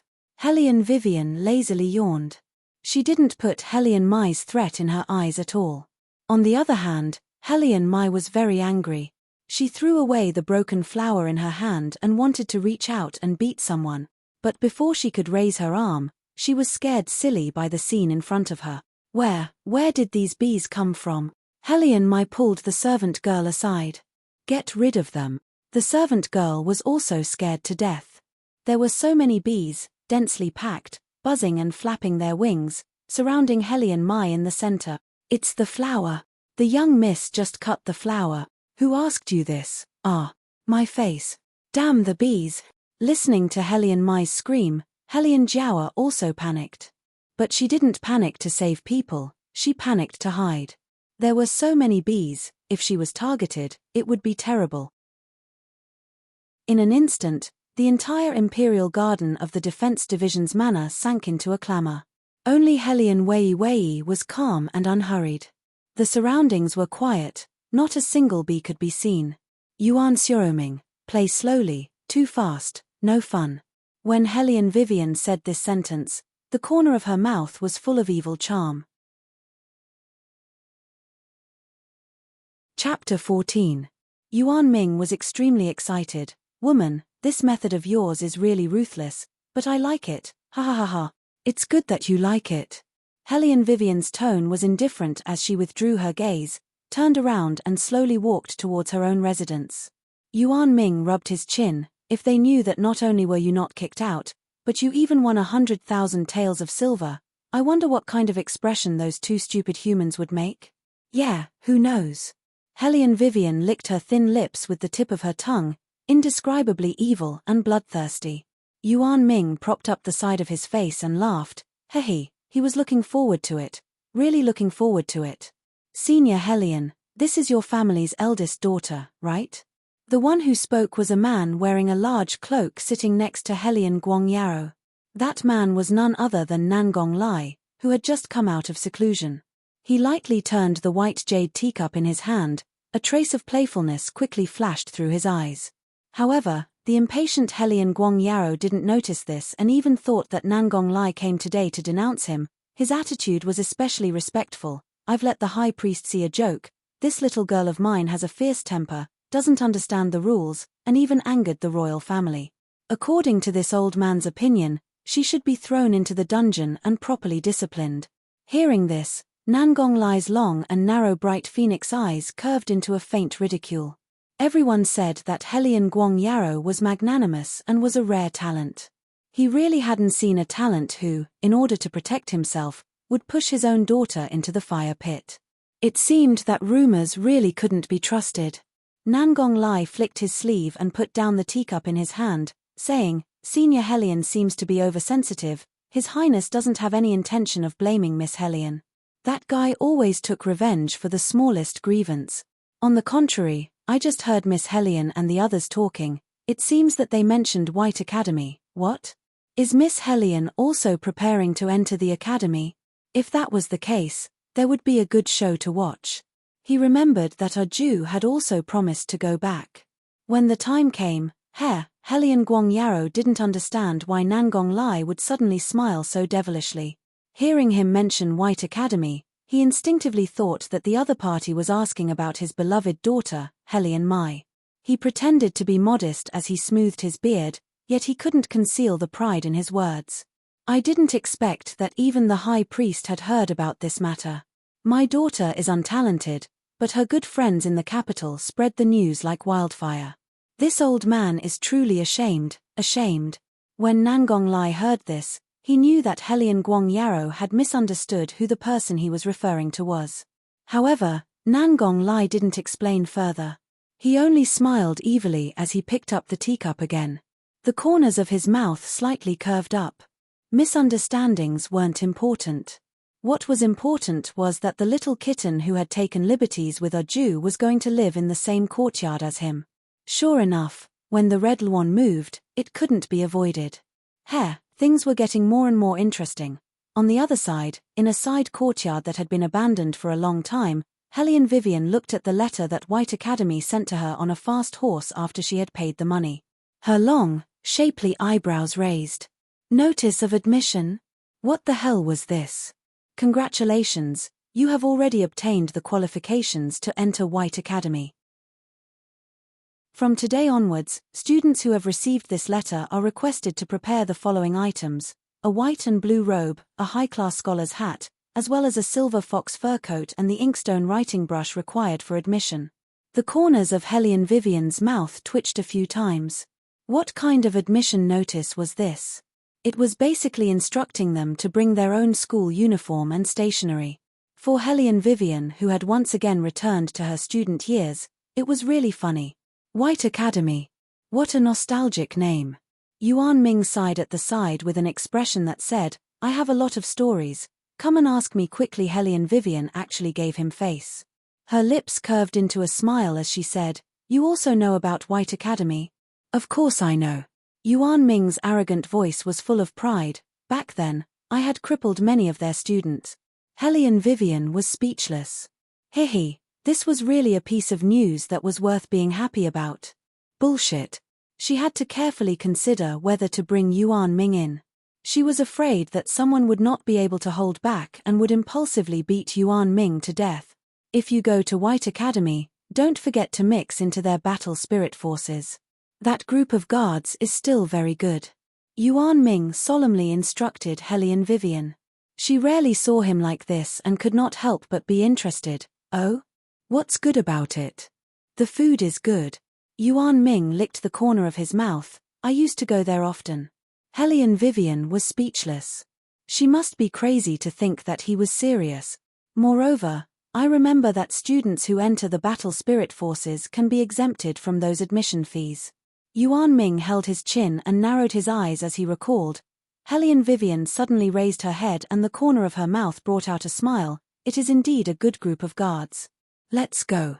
Yuan Ming's mouth twitched. Don't tell me that you are aiming for their exemption from the admission fees. Compared to you who is only interested in their food, my pursuit is much higher. Hellion Vivian lazily pinched a strawberry and put it in her mouth, asking, "What kind of guards are they? Let me understand first." Yuan Ming raised his eyebrows and looked at her evilly. "I guess it is useless even if you understand." "Why?" Hellion Vivian smiled lightly. "You don't believe in my strength." Yuan Ming shook his finger. "This has nothing to do with strength. This army is very mysterious. They are not controlled by anyone and can even disobey the emperor's command. In addition to their amazing talent, they also value personal cultivation very much. In the Divine Continent, no one knows who they are, but all the empires know that they are hidden in White Academy. Maybe they are the old people who clean the academy, or maybe they are the masters who teach martial qi. And the people they choose are usually the famous nobles in the capital. What about you? As far as I know, your father is not very good to you." Hellion Vivian laughed softly. When she turned her head, her eyes lit up. "Yuan Ming, have you heard of a saying from us humans?" "What?" Yuan Ming looked up. Hellion Vivian slowly said word by word, 10 years to the east, 10 years to the west, 10 years to the east, 10 years to the west, lie, little, years, poor. At that moment, it was as if all the brilliance was concentrated on her body. Her long sleeves fluttered in the wind, bright in the sky. Yuan Ming looked at the girl standing in front of him. The blood in his body seemed to have been ignited. He couldn't help but admit that perhaps being contracted was not a bad thing. At dusk, a light breeze brushed past. In order to buy the things mentioned in the admission notice, Hellion Vivian left early in the morning, throwing strawberries in her hand. As an unfavored young lady, there were advantages. At least she was free and no one cared about her. She didn't know if it was because she was about to enter the academy, but those young masters and young ladies driving the carriages all bought a pile of expensive robes and tall hats. So much so that several cloth stores were out of stock and out of stock. Hellion Vivian strolled for a long time but still couldn't buy what she wanted. She planned to rest first, but before she could walk to the Phoenix Inn, a carriage blocked her way. Chapter 15. That carriage was luxuriously built. It was a transparent white, and one could faintly see a large flash of gold. It was completely out of the ordinary. "Hey, my eyes aren't playing tricks on me, right?" A good-for-nothing also came out to buy a hat. Hellion Mai, who had just been bitten by a bee, had just come down from the carriage and opened her eyes wide. Her mouth mocked, "Father, quickly come and see. Eldest sister also wants to enter White Academy. Don't know if she will be driven out or not." Hellion Guang Yarrow also came out of the carriage. After seeing Hellion Vivian, he fiercely wrinkled his thick eyebrows, as if he felt disgusted just by looking at her. "What are you still standing here for? Don't you feel ashamed? Go back." "Father, calm down." Hellion Jiawa looked up with teary eyes. "Eldest sister, why did you chase us here? Is it because Lord is also with us?" Murong Chang Feng, who was standing at the side, his robe fluttered in the wind. He turned his eyes and swept past that slightly dark-skinned girl. He slowly knitted his eyebrows and couldn't hide his disgust. This Lord also wants to know what is going on. In my opinion, eldest sister followed Lord here. Simply like a ghost that won't leave. She didn't even think about what she had done. Which man would fancy her? Unless he is blind. Hellion Mai's ridiculing voice was loud and wanton. Almost everyone on the street looked over. Hearing that last sentence, Shadow, who was far away, coughed heavily. His forehead was full of cold sweat as he looked at the side of his master's face. The man slowly turned the black jade thumb ring on his finger. Not the slightest bit of happiness or anger could be seen in his deep icy eyes. Buddha bless, His Highness didn't hear that sentence. He definitely didn't hear. Bullshit. That woman had shouted blind so loudly that even he had heard it. How could his master not have heard it? I say, eldest sister, don't tell me you still haven't given up on Lord. Hellion Mai glanced at her. Wake up, will you? The person that the heir likes is second sister. How can you compare to second sister? You've been out for so long, but you haven't bought anything. Could it be that you don't have enough money? Haha, if you have the time, you should look at yourself in the mirror and see how poor you look. Don't always think about flying up to become a phoenix all day long. Hellion Vivian crossed her arms in front of her chest. She didn't say a word from the beginning until Hellion Mai closed her mouth. Then, she slowly raised the corner of her mouth. Are you done? What Hellion Mai couldn't stand the most was her indifferent attitude towards everything. She snorted coldly. Since you're done talking, let me do the talking. Hellion Wei took a step forward, the corners of her mouth faintly discernible smiling. Then, she suddenly bent down, extended her hand and pinched Hellion Mai's chin. Who told you that I followed you here? I'm only going out to buy something. Aren't you thinking too highly of yourself? As for Murong Changfeng, you should quickly take him away. A trash man with only a lower body and no brain. Just looking at him makes me sick. You, how dare you say that about Lord? Hellion Mai's whole body trembled as she angrily pointed at Hellion Vivian. Murong Changfeng was so angry that his entire handsome face was distorted. What did this damned woman say about him? A trash man with only a lower body and no brain. He didn't know who was the one that followed behind his but all day long. Now that she's doing this, is she using another method to attract him? If that's the case, then he really had to congratulate this idiot waste. She did it. Right now, Murong Changfeng hated that he couldn't kill Hellion Vivian with a sword. He had never hated a person so much like this before. Lord. Hellion Jiaoer discovered that ever since that slut appeared, all of Murong Changfeng's attention had been attracted away. How could this be? She extended her hand and tugged at Murong Changfeng's sleeve. She lightly bit her thin lips, her eyes were red and pitiful. I beg Lord Murong to not argue with eldest sister. She only doesn't want to part with Lord Murong and wants Lord Murong to change his mind. In this lifetime, this lord will never marry a trash who doesn't know shame. Murong Changfeng disdainfully sneered. The side of his face was like an ice sculpture in Taibai Mountain, smelly and hard. Hellion Vivian didn't care about his reaction at all. Her left hand tossed the strawberry, letting the ridicule come from behind her. In the distance, the man's black and white eyes looked up, reflecting a small indifferent face. That face was calm, unhurried, and mischievous. It was a world of difference from the previous incompetence. Under the silver mask, the man's delicate thin lips revealed an evil smile. Hellion Vivian, you're really interesting. Seeing that you're so interesting, this lord will let you stay for a few more days. Such an interesting prey, if played to death too early, then it would be boring. Your Highness. Shadow shook off the goosebumps on his body. Oh my God, Master, can you not laugh anymore? Where are you unhappy? Just say it directly. Let's go. The man indifferently threw out a word. His long sleeves floated in the air, his back like a pine tree. Shadow stared blankly. Go. Didn't he say he was going to kill that Hong Luan today? Did His Highness change his mind again? According to his former master's habits, the later he took care of a person, the more miserable that person's fate would be. Shadow glanced back, then glanced at Hellion Wei on the long street, and silently mourned for the other party. On the other side, Murong Changfeng's anger still hadn't subsided as he brought Hellion Jiaoer and the others into the inn. The reason why they went out together today was because Murong Changfeng wanted to introduce Hellion Jiaoer to his master, Master Tu Laro. Tu Laro saw his own disciple push open the door and enter with a face full of anger. He frowned. Changfeng, how many times has Master said that if you want to become a successful martial cultivator, cultivation is very important, and your state of mind is also very important? Yes. Murong Changfeng clenched his hands. Although he was somewhat unconvinced, he was still obedient. How could Tu Laro not see it, but he didn't point it out.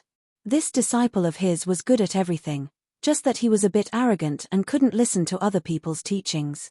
Maybe it was because his background was too good, not like that girl yesterday, indifferent, neither servile nor overbearing, just a bit of love for money. Thinking of this, Tu Laro was somewhat regretful. Okay, let's not talk about this. The person I asked you to find for Master, did you find it?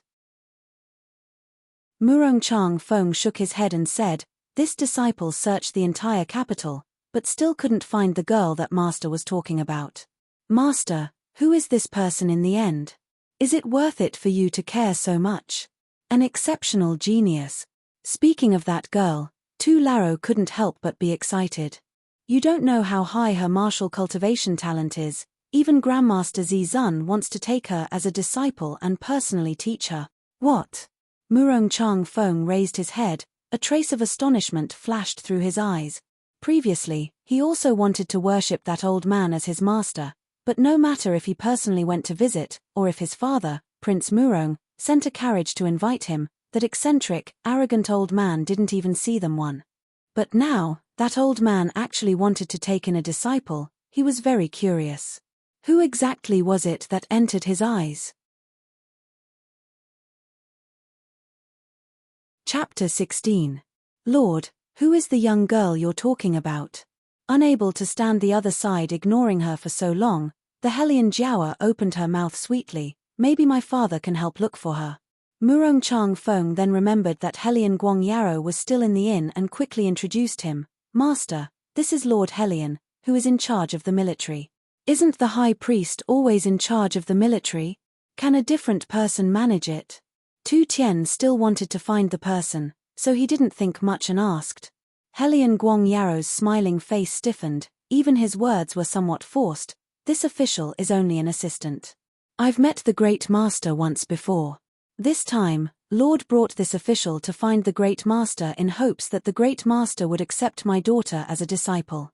At this time, Tu Tian realized that he had misspoken, so it wasn't good to directly reject Hellion Guang Yarrow's request. He only patted his own head and said, "Look at this brain of mine, it's getting worse and worse. I'm getting old. I forget the people I've met in the blink of an eye. Then what about my daughter?" Hellion Guang Yarrow asked tentatively.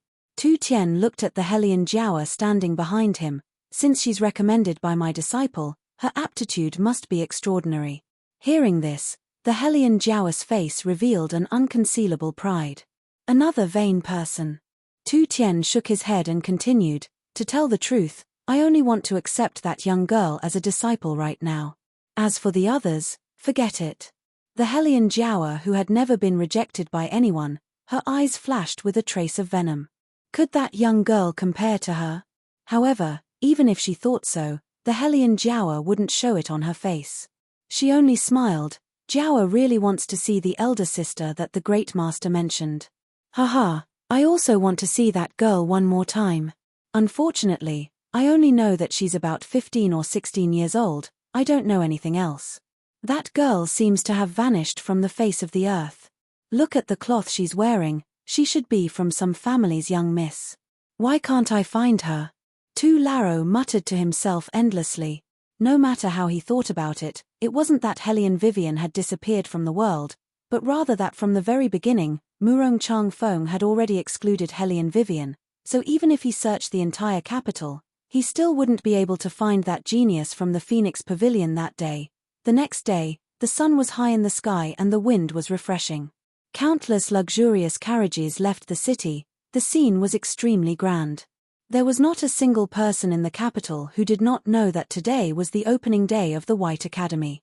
The young ladies of the aristocratic families were all dressed up meticulously. Only Hellion Vivian was wearing her usual clothes. She carried a small backpack and was ready to set off. When they were leaving, Hellion Mai wrinkled her eyebrows in disgust. She turned her head and shook Hellion Guang Yarrow's arm. "Father, you shouldn't be thinking of letting my second sister sit in the same carriage as her, right? That poor and pedantic appearance, if it was seen by others, how would my second sister and I make friends in the academy? This carriage simply doesn't have a share of that wicked girl." Hellion Guang Yarrow patted Hellion Mai. "When we arrive at the academy, you and your second sister can just pretend that you don't know her." "Yes, father." Hellion Mai smiled sweetly and looked in the direction of Hellion Vivian, complacently glancing at her. Hellion Vivian didn't pay attention to her. Rather than wasting time here, it would be better to hurry on with their journey. "This father of yours is really a beast.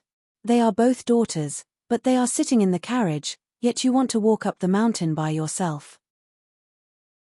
Yuan Ming's voice sounded as if he had just woken up, still carrying a lazy hoarseness. Hellion Vivian indifferently raised her eyebrows. Yuan Ming, don't use that scum man to insult a beast. A beast will cry to death. So full of breath. Yuan Ming smiled evilly. Looks like you advanced again yesterday. Hellion Vivian's mouth curved, but didn't deny it. Yuan Ming looked excited. Then let's go quickly. When we arrive at White Academy, we'll kill them all. Hellion Vivian was speechless. Just how much did this person like to fight and kill? Did he think that the grudge with White Academy wasn't deep enough? Second sister, look at what that good-for-nothing is wearing. It's really funny. Hellion Mai lifted the carriage's curtain, her face full of ridicule. Hellion Jiaoa let a maid change her hair ornament, and also looked outside the carriage's curtain. Her eyes flashed and said, then does third sister want to make her look even funnier? Of course I do. Hellion Mai immediately turned around. Second sister, do you have any good ideas? Hellion Jiaoa smiled faintly. I heard that White Academy's closing time is fixed. Once the closing time is over, White Academy will be completely isolated from the outside world. As long as we arrive at the academy before that good-for-nothing, we can block the door she wants to go through. Let's see how she can enter the academy then. Isn't it a little too light? Hellion Mai still couldn't forget the slap she received 2 days ago. Her eyes darkened. It's best to completely cut off that slut's path. Hellion Jiaoa smiled and said, third sister, did you not read the admission notice properly? The notice says that if you don't enter the academy by the time you arrive, you will be permanently disqualified from entering the academy. Then this time Hellion Vivian, that slut, is dead meat. Hellion Mai laughed maliciously, echoing in the carriage for a long time. Noon, halfway up the mountain. Hellion Vivian looked at the huge rock blocking the door, her eyebrows wrinkled. How can there be a rock here? Yuan Ming raised his head doubtfully. Such a big rock doesn't look like it rolled down from the mountain. Hellion Vivian circled around the huge rock, her eyes slightly cold. From inside, she drew out a red line. You're right. This rock really didn't roll down from the mountain. Someone deliberately put it here. It's your two stupid sisters again. Yuan Ming was helpless. Why do they like to provoke you so much? Hellion Vivian raised her eyebrows. Jealous that I'm too handsome? You're a woman, not a man. Thank you. Yuan Ming lazily laid down on the huge rock. What do we do now? I'm an incorporeal body and your martial chi cultivation isn't enough. With such a big rock blocking the way, how are you going to enter? Woman, I have to remind you that you don't have much time left. If you don't push this rock away, you will be locked out of the academy forever. Hearing this, Hellion Vivian smiled evilly. Who said that if I want to enter the academy, I have to go through the door? Yuan Ming was speechless. Hey, hey, hey. Woman, don't hug me so tightly. Are you climbing over the wall or are you molesting me? Shut up. Yuan Ming's arrogant and irritable voice resounded all around. Wei only cared about lowering her head and threatening him. She completely didn't think to confirm what was going on below the wall. Then, without any hesitation, she jumped down. Crash. Hellion Wei directly smashed into a hard object. Chapter 17. There seemed to be something a little strange. Especially the sensation on her lips. It was ice cold and had a familiar minty fragrance, so soft that it penetrated her heart. It felt like she was eating vanilla-flavored Haagen-Dazs's ice cream. No. How could there be ice cream in this place? Hellion Vivian hurriedly opened her eyes and found herself in a man's embrace. What was even stranger was that the two of them were even kissing each other. Shadow, who was standing at the side, saw the sudden situation and his mouth opened into an O shape.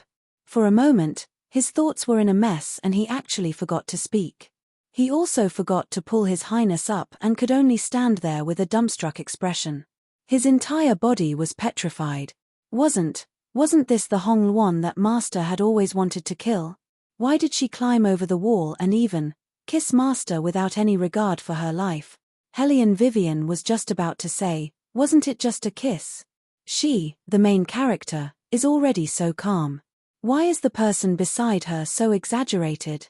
However, the man who was being pressed down ruthlessly pushed her to the side as if he was pushing away a harmful germ. At this moment, Hellion Vivian finally saw the man's appearance clearly. His lips hung a cold smile that could make even heaven and earth lose their countenance. His hair was suffused with a sinister black color and his thick eyelashes were filled with bewitchment. His slightly curled eyelashes even had a faint silver tint to them. His white and tall nose bridge was like an ancient jade and ivory, and his lips were very light and pure, shining with a pearl luster. It could easily cause others to have the desire to kiss him. His broken lips even brought out this uninhibited sexiness to the extreme. That drop of blood stained his thin lips.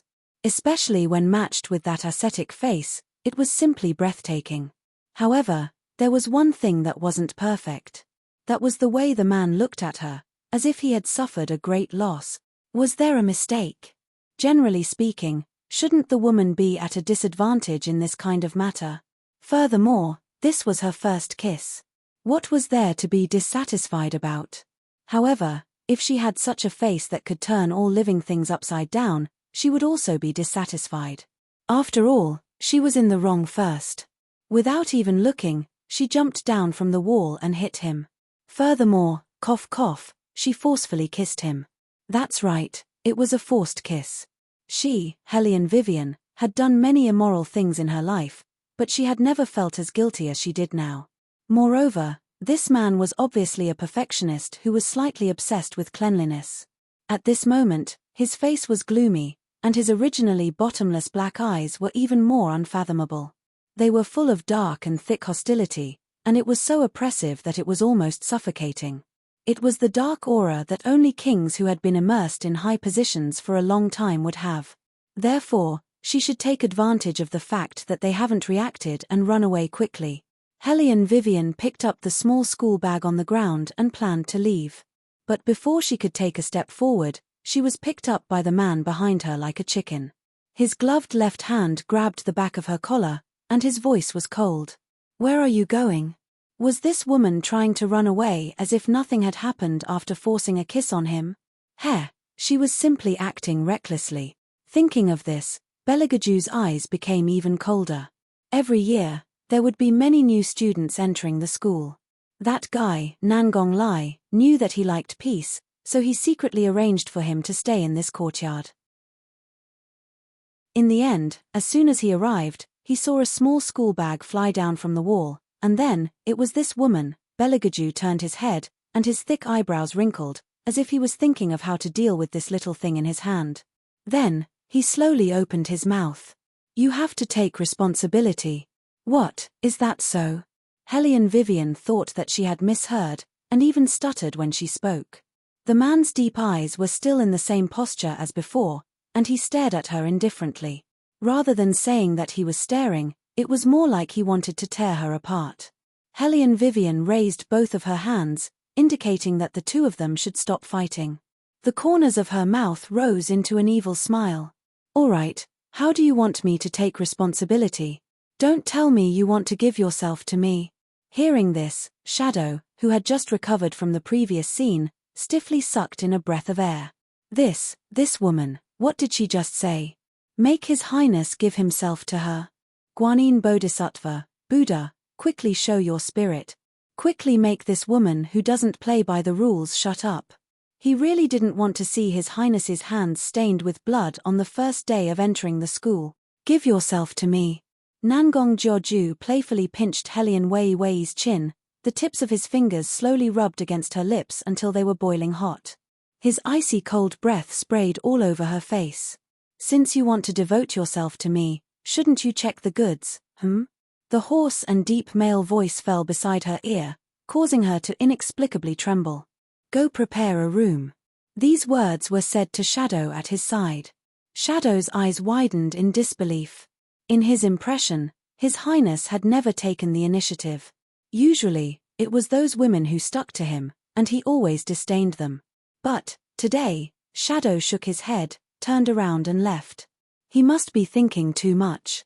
The reason why His Highness wanted a room was nothing more than to find a clean place to bury the corpse. Yes, it must be like this. Otherwise, he really couldn't figure out what His Highness saw in that woman. Was it that jet-black skin like rice crust? Hellion Vivian looked at the other person's face that was even more shocked than hers, and more or less felt somewhat displeased. What did this guard mean? Did he think that she wasn't good enough for his master? Although she still hadn't wiped her face clean, at the very least, she could be considered to have delicate features. If she stood in the middle of black people, her skin would be as white as snow. Wasn't there almost no comparison for her? Besides, the person who was going to be dragged down to XXOO was her, not him. Why did he have to look like he had seen a ghost? Hellion Vivian listened to Shadow's footsteps as he left. Her small face was buried at the side, and her shrewd eyes spun around, overflowing with a little bit of brilliance. What's wrong? The man pinched her chin and lifted it up, forcing her to look at his handsome face. His thick eyebrows, straight nose, thin lips that held a smile, all set off his pair of deep black eyes. The rest of his facial features were hidden in the shadows, and that pair of eyes attracted most of the attention. Do you want to go back on your words? When he spoke, his slender fingers slowly slid to her neck, and then he tightly gripped it, as long as she nodded once, he could immediately kill her. Hellion Vivian charmingly smiled, and used the only arm she could move to take the initiative to wrap around the man's lean waist. Her small face slightly raised. I'm afraid that you'll regret it. Oh! The man slightly narrowed his eyes, and playfully looked at the little thing in his arms who wasn't afraid of death. The dangerous and evil smile on the corner of his mouth deepened. Chapter 18. Now is the time. Hellion Vivian took advantage of the moment when the man was distracted and twisted her arm skillfully. Like a loach, she used the reaction force to escape from his grip. However, he didn't move at all. Instead, he even controlled her movements and grabbed her slender waist. Hellion Vivian smiled. What she was waiting for was his counterattack. Her long legs were nimble and she didn't slow down in the slightest as she bent her knees and arched upwards in a handsome manner. Belagaju's movements paused. In order to protect that important part, he could only temporarily release his grip on Hellion Vivian's hand. However, it wasn't over yet. When Belagaju stopped in his tracks, his handsome face suddenly sank. His deep and narrow eyes suddenly turned cold. Is there poison on your hand? I also don't want to use such a despicable move. Hellion Vivian indeed felt a little guilty. The key was her big brother. She only kissed him once and he wanted to XXOO her. This was too much. Cough, cough. Don't look at me like that. Hellion Vivian had a feeling that she was bullying an innocent young man. After thinking for a while, she took out a banknote. I'll use this as payment for kissing you. After seeing the banknote, Belagaju's long and narrow eyes fiercely narrowed. His strange gaze was like a gorgeous yet cold creature swimming in it. This made Hellion Wei only feel a burst of coldness on her back. She rather uncomfortably grabbed her own long hair, added another banknote, and slapped it in his hand. I can't give you more.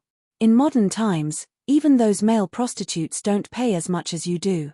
Even if Belagaju had never heard of the word male prostitute, he could more or less guess what it meant. Good, very good. Suddenly, the man laughed, his voice wanton. You better pray that I won't find you in this lifetime, or else. Hellion Vivian shook off the goosebumps on her body. She didn't want to listen anymore. She jumped up onto the branch. As her black hair fluttered in the wind, she could vaguely hear her clear voice. Handsome man, we won't meet again. Belagaju watched as her figure gradually disappeared into the distance. Both of his hands slowly slipped into his cloak. His proud head drooped down, and the strands of hair on his forehead covered his eyes, revealing only that devilish smile. The corners of his mouth curled up wantonly, spreading to the side of his sexy face. His entire body was filled with a wanton and unrestrained aura. Then, he flipped his palm and two pure and mellow true qis, one yin and one yang, flowed smoothly through the meridians of his entire body. Not long after, the frozen feeling in his dantian disappeared. He slowly exhaled and opened his eyes. His eyes were cold and filled with shocking danger. The corners of Belagaju's mouth curled up lazily. His left hand casually played with the flint, while his right hand held the two banknotes.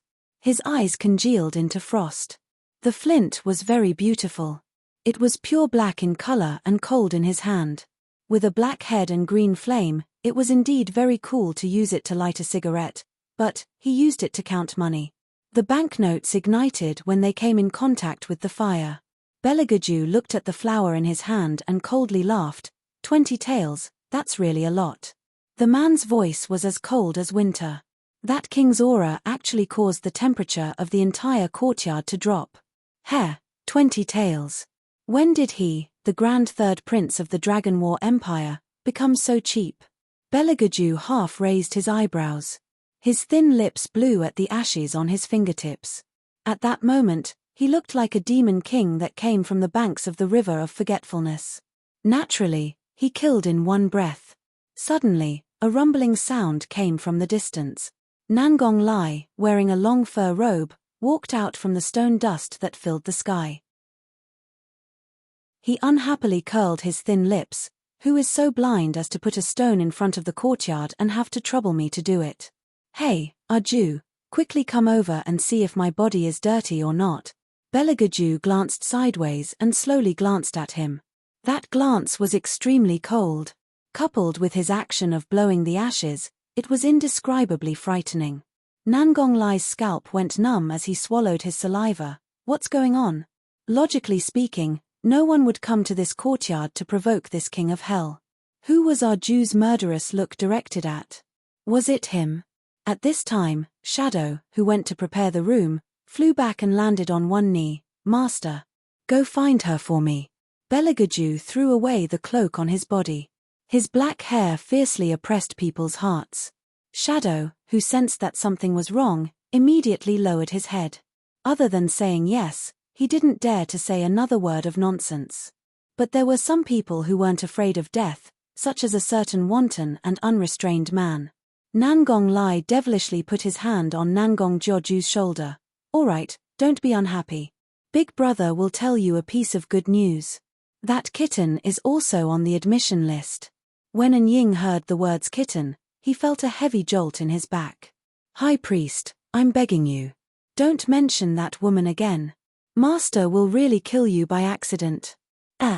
Sure enough, Nangong Ju stopped the movement of his hand and raised his head with difficulty. That kitten?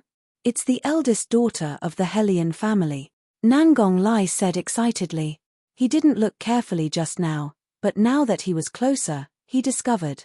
Arju, what happened to your mouth? It's like you were bitten by someone. Ha ha ha, too funny. You're someone who can't even get half a step closer to a woman, and your lips are even broken, ha ha ha. Nangong Lai held his stomach, laughing until his entire body was somewhat swaying. But gradually, he couldn't laugh anymore, not because of anything else, but because of the golden blade that was close at hand. Nangong Lai looked at Shadow, who was continuously winking at him, then looked at Beligaju's handsome face with a smile that wasn't a smile. His mouth opened wide in a split second. It can't be? I guessed correctly. You really were. If you dare to say that word, I will take your life. Beligaju leisurely interrupted him. The angle of his chin raised was demonically cold and arrogant. Nangong Lai lightly coughed twice, using a kind of experienced tone.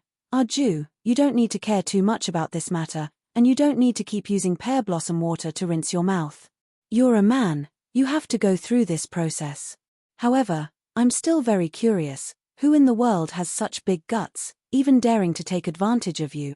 If there was time, he must properly get to know this capable person. He simply couldn't do better. What do you think? Beligaju slowly retracted his hand. That golden blade actually followed his movements, transforming into strands of golden light, finally blending into the afterglow of the setting sun. Nangong Lai was very smart. Thinking left and right, he became excited. It's that kitten again? What about her? Where is she? You can go ask them. Beligaju pointed at the ashes of the remaining half of the banknote, his expression cold. Money.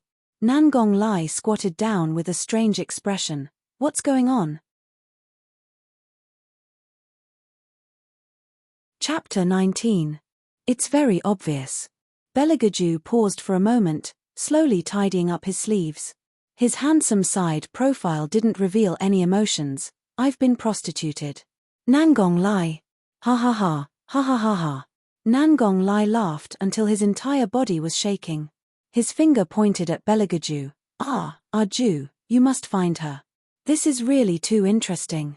Ha ha ha, where did you find such an interesting woman? Belagaju acted as if he didn't hear his laughter. He casually raised his hand. In an instant, Nangong Lai's entire body couldn't move, only his mouth couldn't stop laughing. Hey, Arju, you can't do this to me, damn it. Didn't you lose your martial chi?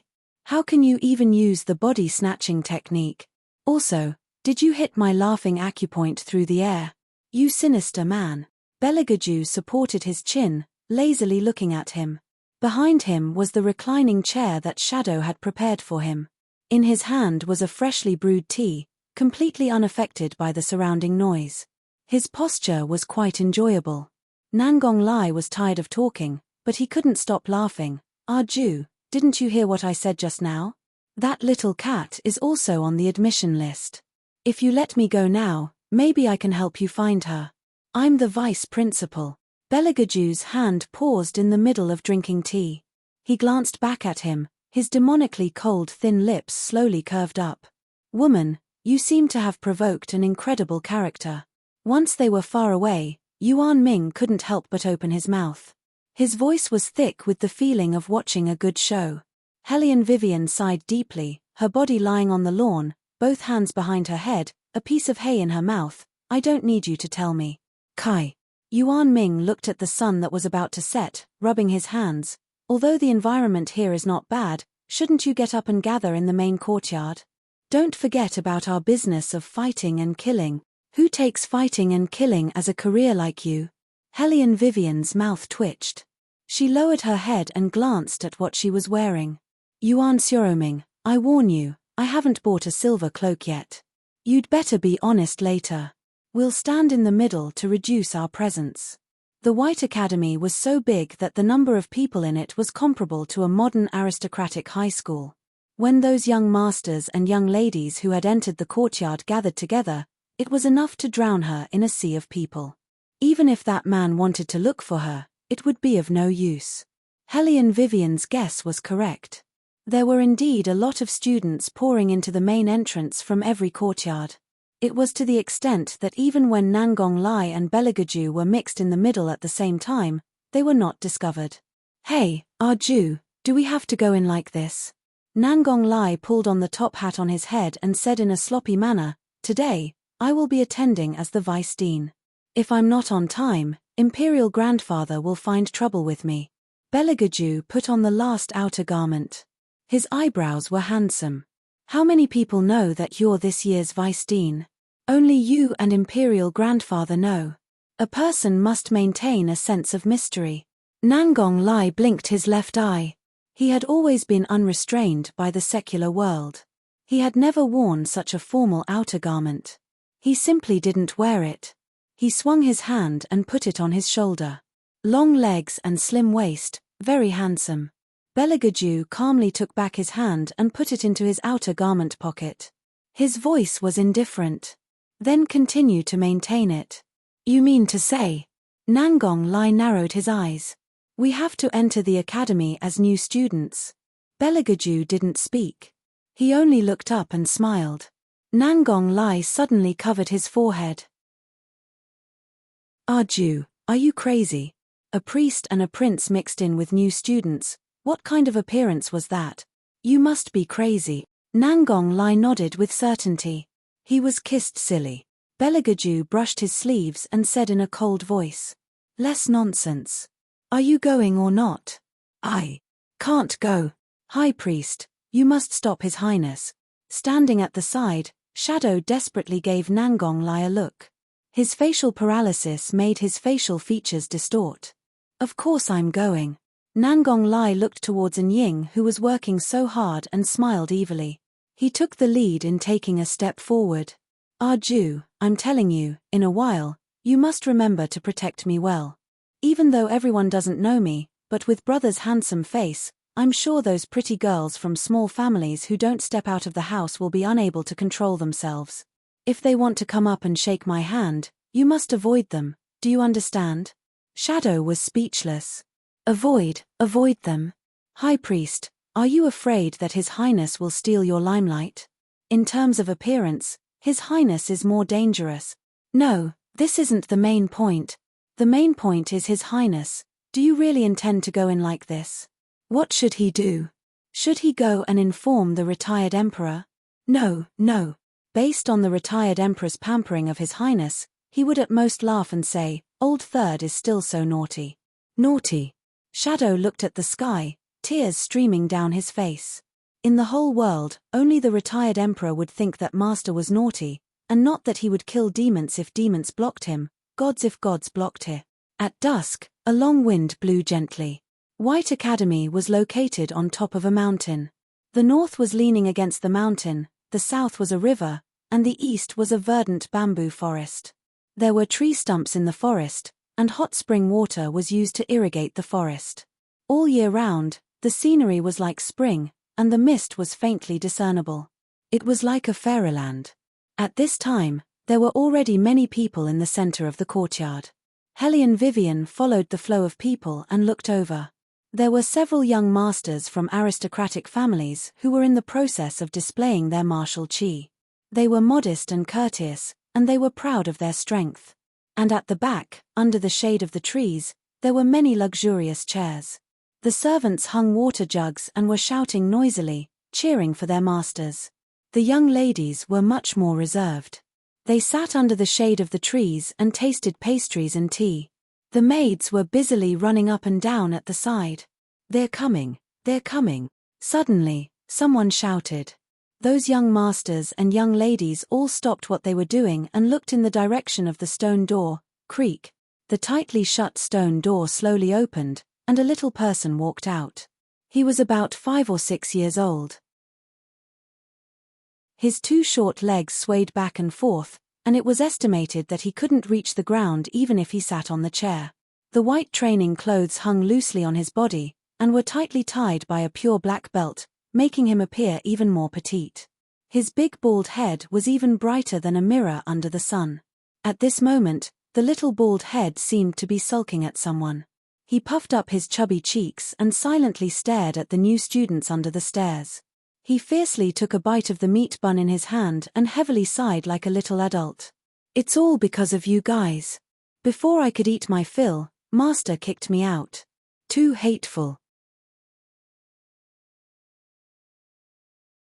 Chapter 20. Everyone was stunned. What kind of situation was this? "I don't care." Little bald head chewed the meat bun in his mouth and said in a dignified manner, "Anyway, if you want to gather, you have to go through me first." When the aristocratic young masters heard this, they all burst into laughter. "How can a baby like you stop us? Ha ha ha. Little brother, you better go back quickly, fists and feet have no eyes." The noble young ladies used their handkerchiefs to cover their mouths, looked at each other, and finally laughed. Little bald head's bun-like face tightened, to show his seriousness. "I can stop them, but I can't stop them, we'll know after we fight. Then I'll play with little brother." One of the aristocratic young masters swaggered over and was just about to stretch out his hand to pick up little bald head. Only to hear a bang sound. Little bald head raised his leg high, and with a beautiful flying turn, he kicked that aristocratic young master several meters away. Everyone suddenly took a deep breath, and then one after another, they threw themselves at little bald head. In the end, all of them were beaten back. Wei Wei looked at little bald head's raised hands, the corners of her eyes imperceptibly jumped a bit. That lotus root-like fleshy wrist wore a simple metal ring. With one look, an expert would know that it had a very pleasant-sounding scientific name, called gravity buckle. The gravity buckle on little bald head's hands wasn't small at all. Wearing this plaything, he was still able to knock down so many people. It seems that the legendary White Academy was indeed a galaxy of talents, and shouldn't be underestimated. Only, no one knew why little bald head suddenly stopped his original movements, and his big round eyes stared in disbelief at a certain place, adorably in a daze. Hellion Vivian curiously followed his gaze, and when she saw it, her heart almost jumped out. Damn it, why was it that man? The crowd slowly parted. The man first stepped out with a stiff and straight long leg, and then he casually walked out from the crowd, his snow-white clothes and black hair fluttering in the wind. His long and narrow almond-shaped eyes hid a light that did not hurt anyone, but had the aura of being in control of the entire situation. When he was silent, the slightly drooping corners of his eyes perfectly dispelled the coldness, showing a lazy and noble air. From Helene Vivian's angle, she could only see a pair of long, slender, and powerful legs. His white robe and green shirt outlined his perfect waistline, making him look otherworldly and handsome. Walking beside him was a person whose temperament was the complete opposite of his. That person's collar was unbuttoned, and he had his outer shirt draped over his shoulder with one hand. He walked without the slightest scruple, as if he was certain that this academy would not do anything to him. That person seemed to say something to the man. The man suddenly raised his head, revealing a pair of long and narrow eyes. Although they were beautiful, the corners of his eyes were unusually sharp, as mysterious as an ancient pool. Helene Vivian was stunned. She quickly turned her body like a cat and covered half of her face with her hands. She moved to the left without a trace. "Woman, why are you hiding?" Yuan Ming's muffled voice came over. Helene Vivian pressed down on the ancient book and made a gesture. Her bright eyes slightly narrowed. That was close, she was almost discovered. That man was able to sense it from such a distance. He was really abnormal. No wonder she felt that the surrounding atmosphere was not right. Especially on her right, there was actually a space that was empty. Just a moment ago, those ladies from noble families were so strenuously squeezed together. When did they ever become so modest, and even bashfully stood to the side? That lovable appearance made Wei Wei truly puzzled. Now, she completely understood. It was all because of the appearance of these two men, which caused a chain reaction. Sure enough, femme fatale, Helene Vivian sighed in her heart. She chose a hidden place and continued to watch the show. All the young ladies looked at the two handsome men in front of them with shining eyes. They were puzzled as to who they were. How come they had never seen them in the usual tests? They wished they could have the servant girls at their side go and inquire about them. Which family's young masters were they?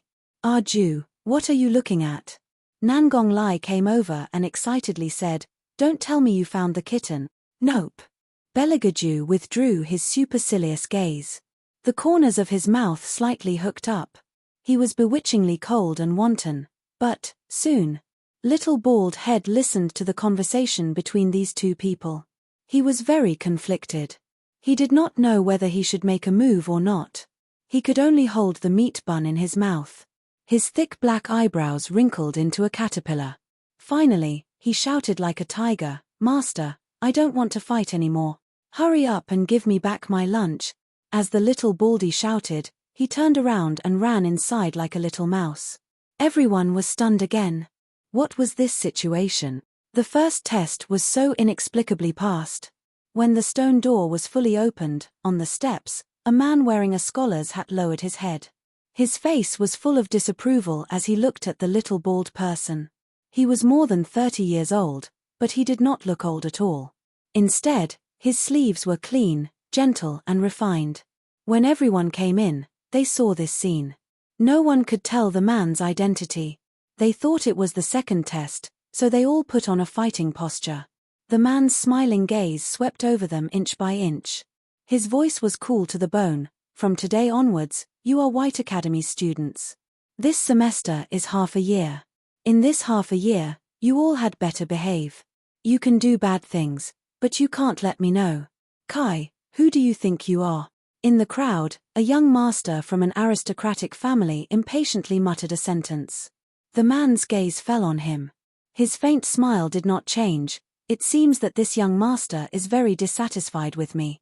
Then you can get lost." "What did you say?" That young master jumped up. His face turned red and white. "Do you know who my father is?" "You crafty." Not waiting for him to finish speaking, the man snapped his fingers. Suddenly, two black shadows appeared beside the young master. The man looked at his frightened face. His expression was indifferent. "Send him back to the residence. Tell General Zhong that young Master Zhong was born noble. I, Tu Su Feng, cannot teach him." "Yes, principal." In the blink of an eye, that young master from an aristocratic family was brought out of the courtyard. Little bald head pulled on Tu Su Feng's sleeve. He already pointed to the left and pouted his mouth. Tu Su Feng's gaze followed over. His long and narrow eyes narrowed. He suddenly laughed, looking extremely happy. Okay, the fun ends here. This year's new students gave me a big surprise. Next, I welcome you all to White Academy. As he spoke, he slightly opened his arms. The surrounding trees seemed to have a reaction. One after another, they swayed. Large flower petals floated down from above. Dozens of black shadows jumped out from inside the house and stood on top of the tree branches. Their figures were graceful, and their atmosphere was overflowing. What followed was the spring water that burst out from the ground. As if it was guided, it rushed up to the sky and transformed into all kinds of flower shapes. This was the mysterious part of White Academy. She had finally found a place where she could contend with the influential officials. She believed that as long as she could stay here, she would definitely become even stronger. Vaguely, Hellion Vivian seemed to feel as if there was something in the depths of her arteries that was quietly ignited, slowly boiling up. You're tuning in to the Celestial War YouTube channel. Don't forget to subscribe and join us on this journey to catch the most captivating stories.